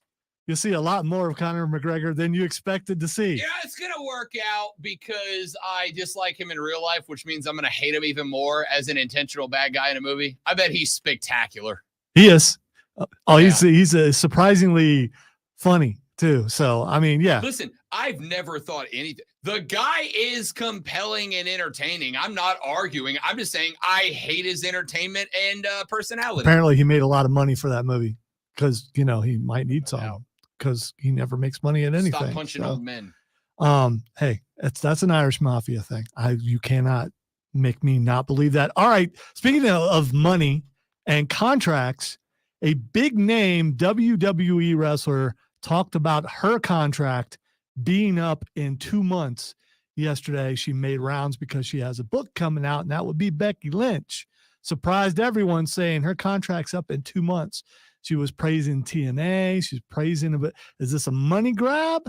Is she trying to get paid more? Or would Becky Lynch actually follow a fellow horsewoman to another company? Nah, she ain't go nowhere. She ain't going nowhere. I think her being her and Seth bring their kid with them on the road. As far as my understanding, I can't imagine a world in which she breaks that up. I think it's a money play, and frankly, I think it's deserved. Women's wrestling is as popular as it has ever been in history right now. And whether or not you like Becky Lynch is irrelevant. She is part of the reason why. Even if you don't think she's still pushing it today, she pushed it to get it where it is now. And she's going to say, I deserve to get paid for it. She's not wrong. I think she leaves because Really? there are plenty of relationships that are going on between the two companies. I mean, look at Buddy Murphy and his fiance. I forget her name. She's pretty popular right now. Excuse me? Yeah, it's she wears black a lot. Excuse me. What did you belch? You will put some respect Wow. on mommy's name. No, well, she's overrated. People just like what she does with her body, and they're fascinated by that. Mm-hmm. But her wrestling still not on par with someone who should be carrying the women's division because she doesn't. Other wrestlers do. Well, that's just like your opinion, man. Well, yeah, I can just start naming off the top of my head better wrestlers than her. Bailey is a better wrestler. Charlotte, obviously a better wrestler. Bianca Belair, better wrestler. I could keep going. I really could. But that's fine. I think Becky leaves. I think she goes to AEW. I don't see any reason why she wouldn't. Well, here's why she would. If she is out for money, and I'm not saying she is, but if she is out for money, Tony Khan will pay her a lot of money to come there. I'm not disagreeing with that, but I also think with the departure of what was he referred to? That paragon of morality that used to be in charge, with the new guy in charge, with Paul Triple H Levesque in charge. I don't think she can necessarily get more because I do think there is, and I'm sure this will come up at some point in the near future. I think there is a saturation problem at AEW right now. And while Tony Khan comes from a very nice place in being the billionaire dork of a son that has basically been able to just play with daddy's money this whole time, there is a point where there is a point of no return for putting in and not getting out. And as I'll say, large as the women's division, I'm not going to say well booked because it's not, but as large as the women's division is over on AEW right now, Adding Becky months after you handed what I assume is one of the largest contracts in history to a women's wrestler in Mercedes Moné not too long ago, I think you might be overdoing it over there. I could be wrong. Well, we'll see. I mean, I think the bidding war of 2024 may have nothing to do with MJF. It may have to do with Becky Lynch, and we'll see. We will see. All right. Before we get to what happened Monday, let's talk about what happened last Friday between Cody and Roman. The lack of trust promo. What did you think about that? Both saying, hey, who's really in charge over there is what Cody was saying, talking about the final boss. And of course, you got Roman talking about the Shield and how he was betrayed by Seth Rollins and asking Cody why he trusts him. They have painted, this picture has been painted so well. In the past, I would be concerned that this whole thing would be ruined because of all the buildup. But as you said, with Triple H in charge, it should not. But that promo, was my favorite segment of Roman on the mic ever. They're both right. Like the reason this story is compelling is because they're both right. Would it blow your mind at all if Seth was to turn his back on Cody at some point? Not really. I mean, it's unlikely because I just don't think I think this story has reached its apex. WrestleMania is the apex. You can't take this story any further. It's already exhausted. You've gotten people hooked back in with The Rock and what The Rock's been doing, but it can't go any further than that. Doesn't mean you can't tease the threat of it as a possibility. So Roman's absolutely right to tell Cody, you can't trust that guy. And Cody's absolutely right about Roman and whether or not he can trust The Rock. The Rock coming out and he at one point, and I know it's little stuff, but how big has the foreshadowing been in these shows lately, right? Like, for instance, during Raw, and we'll talk about this in a minute. No, don't you ruin that for me, because I was getting ready to talk about that. But the Drew and Paul part? No, actually, we're going to get to that. Okay, but so I won't go too far. You saw a moment during a promo where Drew McIntyre and Paul Heyman were talking to each other well in the background of a shot, and then that turned out to be important later. So because of the foreshadowing, I was very interested a couple of weeks ago when Rock first showed up, and he said, I'm going to do everything I can to ensure you lose. But if you watch it, he actually side glances at Roman when he says and that, it's a whole, he doesn't hold the finger up. He holds the loser up. Yeah. Like, it's a lot of stuff, which may or may not be important long-term. That's the fun part of this thing. Wrestling. And it could have been an accident. And then they saw the reaction on social media and decided to continue with it. 100%. So I think all of that is what makes this whole thing fun. But the tease of all of that, Roman's got a point. Cody's got a point. It's classic good guy versus bad guy, but it's not a thick line in between them. There's a little blur in both directions. And that to me is when this sport's at its best. All right. Talked about foreshadowing. Let's jump to Monday. All right. First of all, the fact that The Rock said he was going to do smear the blood of Cody Rhodes on a belt that he had designed to give to Cody's mom, and he made it sound like that was going to happen at WrestleMania. You and I talked about this off the air. This bothers me a little bit that he did it so early, and I'm worried that part of that is he needs to make sure that the moneymaker doesn't get. I mean, is there some rule where The Rock cannot be hit in the face because of how much money he's making, and also the foreshadowing part? All right, people noticed that on the bus where The Rock was beating Cody up was a picture of Austin and a picture of John Cena. Now there are rumors, and like there always are, that both of those guys are going to show up to WrestleMania, but it's WrestleMania. Cena's almost always at WrestleMania. Austin's been there the last couple. So we probably will get the moment that you keep talking about, and that's that Avengers moment where all these guys come out to help Cody. But what if they come out and they don't help Cody? Well, it's going to depend. I mean, listen, I think we're all pretty committed at this point to Rock and Roman beat Seth and Cody on night one, which means it's bloodline rules, which means those bad. But again, if the bloodline rules means they can interfere, it also means anybody else can. That's where I think we get that Avengers Assemble moment. And I think that's great. And again, about the foreshadowing, right? Right before that beatdown, a couple of segments before, you saw Paul and Drew talking in the background, and then Drew ends up coming up to help the bloodline in that little fiasco at the end. So like the background is important to wrestling shows again. Now you have to not just watch the segment, you got to watch what's happening in the background because they're dropping little stuff. And I think that's fantastic. I don't know about blood on the WWE, man. It's big. Yeah. Right? For the record, that was the most cinematic thing that they have done since like COVID Mania a couple of years back, to have Rock drag Cody by ripped shirt out into the rain with the breath coming out, pinning him up against his own bus. Like it was important and intentional. And I thought that was great. I don't know whether or not, Rock can't take a bump until the match or whatever. Here's what I do know. That moment made Cody look not just like more of a baby face, but it also made it look like, oh, damn, The Rock is not playing around, right? Like the first couple of weeks, you kind of got that vibe of The Rock's here for a Hollywood run. He's here to give himself something to do and get some pub before his next round of movies, whatever you want to say. That Monday, that final segment, actually the first one where he came out, whispered something to Cody and left. We didn't know he was going to be there. They kept advertising him for Friday. Right. It was a shocker when he came out. Yeah. They kept that hidden pretty well. And when he came out and you felt the air, that jump in that, and then he just whispered something to Cody and left, and Cody wouldn't tell us what it was. That's incredible.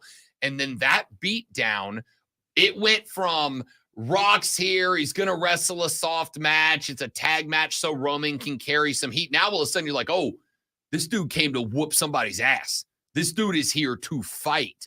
And by the way, that to me, that was a blade job from Cody. That's a blade. That didn't look like a blood pack to me. Blood packs are usually a little bit thinner. Side of the head, the right side of the head, I think is because that's where the most blood was clotted or whatever. I don't know.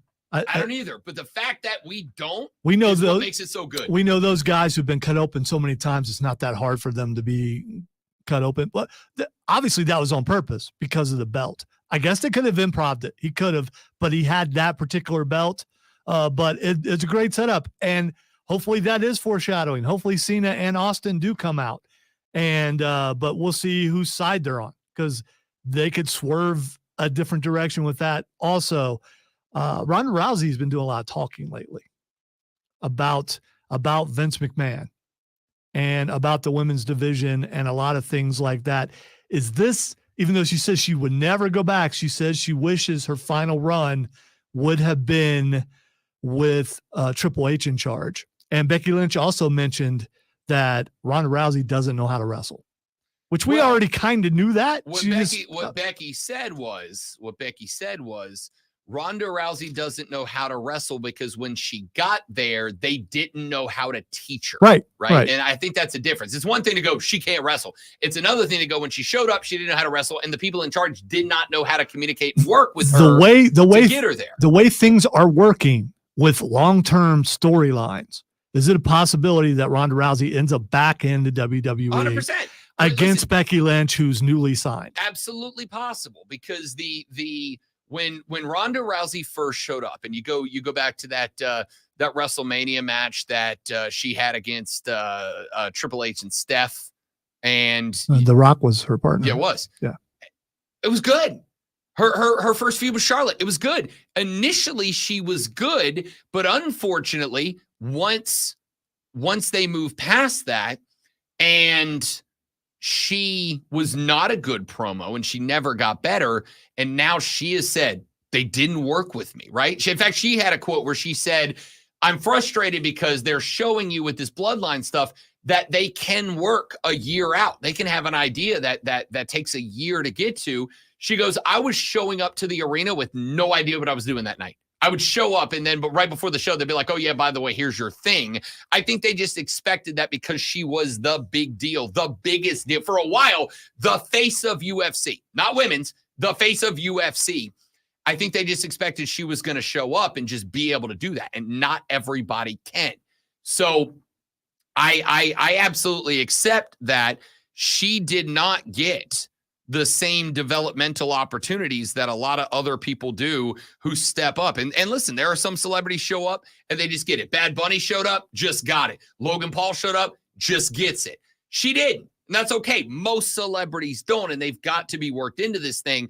And I feel now like she was not. So Triple H clearly knows how to help out with people like that. I could absolutely see her make a run back. All right. So many things to get to, so little time. So I want to jump to this. This was just announced. WWE has announced a speed tournament, 3-minute matches that are only going to be on X, and they will crown a 3-minute champion.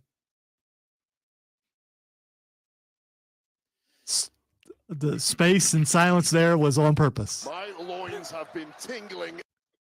Yes, that's what I want to go down as. Rob Brown, your undisputed, reigning, defending 3-minute champion. This was on me. My bad. Which is what you say if you're the 3-minute champion. By the way. I got to say, 3-minute matches on X might draw some more people to the product. As if they're already selling out. Why not go for it? I'm interested to see what they do. I'm ready to go full boomer for give me 30 seconds to go full boomer. Okay, 30 seconds. The biggest problem that social media has created in this country over the past 10 years is the fact that it has completely shrunk our attention span down to that of a goldfish. And the problem with that is that now you can't put things together that take a long time to develop. You have to give me what I want, and you have to give me what I want right this very second. So instead of doing good wrestling with good matches and put it together, we're going to go, hey, teeny boppers out there, I know you can only pay attention to something for 90 seconds. So here is a 90-second wrestling match. Enjoy. See you for the next one. And it is pathetic. End of rant. Just about everything WWE does lately is successful. So it's probably going to be successful. We'll see. All right. Listen, we're both going to watch it. Absolutely. Let's not pretend we're not. I'll watch it during the show. Yeah. I mean, I don't need the sound. All right, guys, we're going to a 4-minute break for no reason. BRB. Ricochet's in a 3-minute match. BRB. Here's the thing. The reason this doesn't work is you have had how many 3-minute matches in the last couple of years? 1 or 2? Like and 1 or 2 they're squash. they're squashes. That's what they are. Unless you either have to make this a bunch of squash jobs, or you're going to have it's 3 minutes, but we have like a judges scoring system where a takedown's a point, a submission's a point. Because in which case, Chad Gable will be probably the first champion. You can't have your stars, even if it's for a dumb internet gimmick. You can't have your stars getting pinned in 180 seconds and expect me to be cool with it. All right, a couple more things.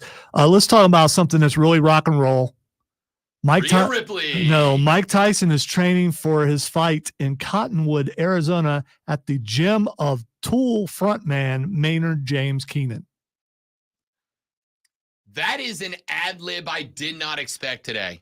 That's full on Mad Lib is what that is. That's not an ad lib. That's a story. I mean, I read that story when I was looking that he's training at the Tool frontman. So imagine he's in there, he's boxing, there's Tool playing. I think that's amazing. But not what you would expect. No, I'd expect my guy to be like in a boxing gym with boxing trainers. All it says to me is, why am I taking this seriously? By the way, my man went to country-ass Alabama to train in a band's garage. No. Yeah, I take it seriously. By the way, Cottonwood, Arizona, just because I said Arizona. I said Alabama. No, I said Arizona. And just because it's a gym, it doesn't say what kind of gym it is. It could be a boxing gym. The dude from Tool could have a boxing gym, MMA gym, a lot of things out there in Arizona as far as training goes for MMA. So right, listen, I don't know if Diesel's still listening. I know he was earlier because he texted me. Diesel, if you're still listening, is the frontman of Tool, I don't know, a professional boxer who runs a professional boxing ring? Or is he just a dude who maybe likes boxing and is rich, so he bought a ring? All right. I think it's rock and roll. I don't care what Rob says. You would think he'd put his hate aside and put his music love, in front. I think it's rock and roll that he's training at the Tool frontman's gym. All right. And I hate that we only have a minute or so to do this. Why does better wrestling get less people in the stands and a story gets more? Very simple. It's because the better wrestling right now is in AEW. For sure. Especially the last couple of weeks, the wrestling has been amazing. but the story, I think our wrestling fans, and has it always been this way? Are wrestling fans more about story, or are they more about the wrestling? I can explain it. In fact, not only do that, I can cross the streams here. Over in the National Basketball Association right this second, you have 3 teams at the top of the West, the Nuggets, the Timberwolves, and the Thunder, all within a half game of each other. It is a 3-way race that is exceptionally good. What is everybody talking about when it comes to the NBA West? The Lakers and the Warriors fighting it out to be a play-in team. Why are we talking about the teams at the bottom instead of the teams at the top? The answer is because we as people love drama. We love drama. We pay attention to drama. We follow drama. And you can tell me you don't. Why do you think politics have gotten so freaking dramatic over the years? Is it because it's different than it was in years gone by? No, it's because that's how you get attention, because we all love drama. And if you say you don't love drama, you're a liar. We love our drama and we love our stories. Even wrestling fans, they're people too. So we gravitate towards great stories. And if we get great wrestling attached, amazing. When I want to just watch fun wrestling matches, hell yeah, I'm going to AEW. But right now, even I will admit, the stories WWE's putting together on the road to WrestleMania are good right now. Can AEW fix that? And they need MJF back. They need some guys like that to push a story that will actually work. The MJF thing, that worked. That was it 6 months or a year long? The whole deal leading up to Wembley, that worked for AEW. It absolutely can be fixed, but what it's going to take is AEW to acknowledge that drama is as important. Tony Khan, as a wrestling dork, went out and got the best wrestlers in the world. With the exception of the guys that were already in WWE, he is getting the best wrestlers in the world. That's why Will Ospreay is there. He is the best wrestler on planet Earth right now. Yeah, without a doubt. No question. So he's getting all the best wrestlers, in-ring wrestlers in the world. But they need to go get some creative guys too. They need to go get some guys who know how to tell great stories. And they need to teach these guys how to do that, because at the end of the day, the Young Bucks and Kenny Omega can only carry you so far. Why do you think Don Callis is the best thing in AEW right now? Because he tells a great story as a jackass. And that's what we want. That's what we want. We want to see, at the end of the day, wrestling will always have the same tropes. Why? Because bad guy being bad guy and eventually getting his butt whooped by good guy is something we all want to be a part of. We love our drama. That's why we love wrestling. Back after this to wrap up the Rob Brown Show and the Fan Upstate.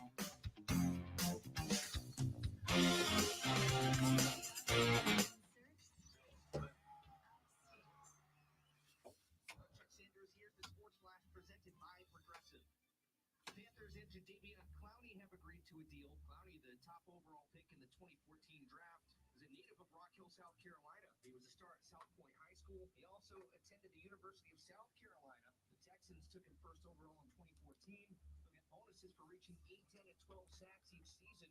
The deal worth about $20 million over 2 years. Manitou today, Sweet 16. 6th seed Clemson takes on 2nd seed Arizona in the West region. That game tips off just after 7 o'clock. The Tigers 23-11, Arizona 27-8. Then later tonight, top seed North Carolina takes on 4th seed Alabama in the West Regional. The Tar Heels are 29-7. The Crimson Tide 23-11. NBA Wednesday, the Hornets beat the Cavaliers 118-11. Bundle auto and home, renters or condo, and save with Progressive. Download the Odyssey app, search the Fan Upstate, and listen anywhere on your phone. I'm Chuck Sanders, that's the Sports Flash from the Fan Upstate. I'm Bob Burke, founder and chairman of Burke America Parts Group, a family of brands that includes RepairClinic.com, an appliance and HVAC parts solution company that's grown into an international brand. Before AmericanEagle.com, we partially launched a new technology platform developed by another firm. American Eagle helped take our technology to a whole new level with digital marketing, software development, and business insights into our key markets, appliances, HVAC, and outdoor power equipment, and did so both on time and on budget. AmericanEagle.com has the resources, experience, and talent needed to produce solutions. Our new technology platform, developed by AmericanEagle.com, has produced tremendous results with higher traffic, conversion, engagement, and online revenue. If you have any home repairs you need to take care of, check us out at RepairClinic.com. If you need a world-class website or technology project, then I would highly recommend AmericanEagle.com. Call AmericanEagle.com at 773-NETWORK. That's AmericanEagle.com, 773-NETWORK. Look around. You can buy cars like these on AutoTrade, like that car riding your tail. Or if you're tailgating right now, all those cars doubling as kitchens and living rooms are on AutoTrader too. Are you working out and listening to this ad at the same time? Well, multitasking pro, cars like the ones in the gym parking lot are for sale on AutoTrader. New cars, used cars, electric cars, maybe even flying cars. Okay, no flying cars, but as soon as they get invented, they'll be on AutoTrader. Just you wait. AutoTrader. From the Ingalls Market Studio, the Fan. The Fan. Upstate. 97.7 FM Greenville. 97.1 FM Spartanburg. Always live from the Free Odyssey app. CBS Sports Radio. Now, the Brown Show presents. It's a little early, but we're like in that in-between time. All right. The first thing that's Xing, and this was interesting, at least I thought so, is Don Wells. Don Wells? All right. Don Wells played Marianne on Gilligan's Island. Ooh. Dawn, D-A-W-N. Yes. Yeah, I got it now. I thought you said Dawn, D-O-N, like the dawn. I'm gonna be straight up with you. If we're power ranking the ladies of Gilligan's Island, like I think America put Marianne first, right? I believe so, and that's why it's just trending again. Because every once in a while, you get Marianne or Ginger has to show up, and it did. I was going to use other words and I fixed it. So. It's a great discussion to have because the reality is, and this is where the fight breaks down. I'm going to tell you, Ginger was a smoke show. Ginger was hot. Ginger was, I would argue, the hotter of the two. But Marianne was the one that you could, you could see yourself going long-term wife with. So you could live the rest of your life on the island with Right. Marianne, or if you were to get rescued. Yeah, because like Ginger was always gonna be high maintenance. You were always gonna have to go out and food scavenge and build and whatever. And good and darn well, Marianne was going to pitch in with all that. She was going to be a spectacular trapped on a deserted desert island after a 3-hour tour. She was going to be way the one you wanted to be there with. Here's the thing. If you are a true, without a doubt, straight up player, you wouldn't have to pick. You could go both. I don't know, I'm just saying. The professor was right there. Yeah. My man was building radios out of coconuts, dog. But you're not competing with the professor. Yeah, but he was a handsome SOB. He was very handsome, but he could not get you off the island. So it doesn't matter. It doesn't matter. If you and the professor are trapped on an island with Ginger and Marianne, he's getting the pick. He has got the first round pick there because he can, even if he can't get you off the island, he can make all the stuff they need to be comfortable. So they are going to both go to him.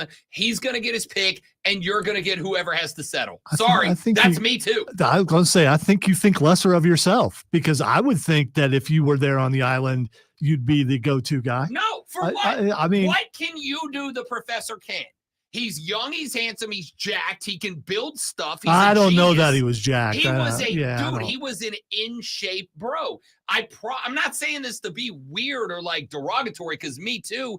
The professor is getting the first round pick. There is nothing on the island that you can do. The professor can't do better than you. That you don't have to do those things to get to do them first. Well, if you get my drift. I mean, there might be some things that go unsaid. That you might be better at than the professor. Ginger and Marianne are still not letting you get to that point until you build them a coconut radio, bro. I'm just I think you're pro nerd here, and I appreciate that, but you're selling yourself short. No, I'm not. I think you are. I think. Listen, you are. I'll say this. I'm power ranked above Gilligan. I'm power ranked above the skipper. I'm power ranked above the millionaire. I'm power ranked above every dude except the 9 times the Globetrotters showed up. They're all going to beat me too. But the reality here is if you're power ranking the dudes that get their choice of Ginger or Marianne, it's the professor, a lot of blank paper, and then everybody else. Or in today's society, Ginger chooses Marianne and the guys are just left out. It's 2024. Let her live. I mean, there we go. All right. The next thing that's Xing is Eric Bischoff. Eric Bischoff, of course, the longtime wrestling figure who I know has been in the news a couple of times, so I don't know why he's trending. He is ending his business podcast, but it has elicited comments from Tony Khan.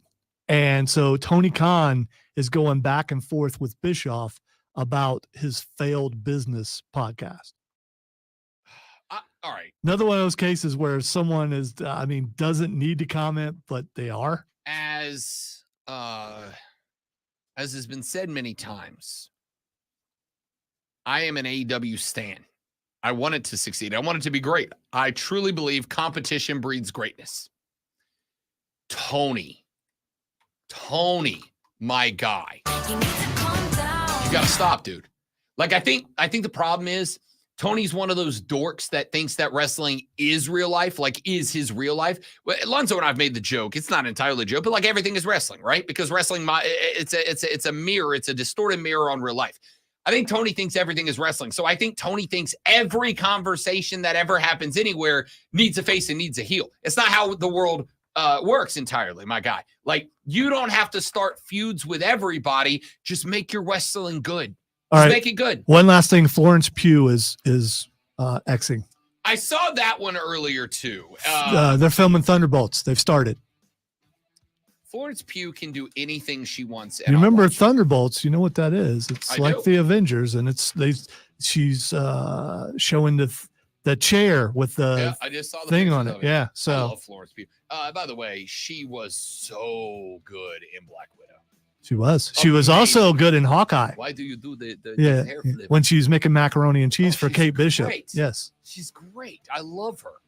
That's it for the show, kids. Thank you guys very much. Texter said, Rob's right. You have to hand off to the professor in the middle of the night. Yes, you would. Yes, you would. When the professor knocks on the door and goes, Ginger, it's your turn, she is leaving your hut for the professor. Yeah, but if she was in your hut in the first place, in your hand, She's in your hut because, like, she had nowhere else to go until the professor came a calling. You're last on the list, dog. Sorry. Okay, there's a word that comes to mind, but I'm not saying it. See y'all back here tomorrow for the Friday edition of the Rob Brown Show on the Fan Upstate later. Yeah.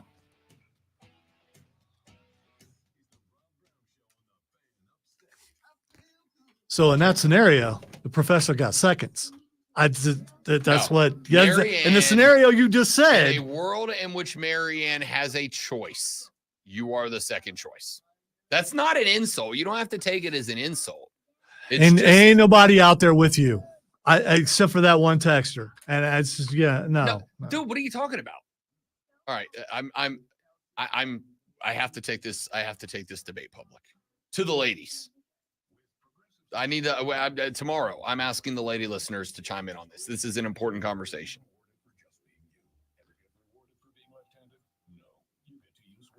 But see, we're putting ourselves in that scenario.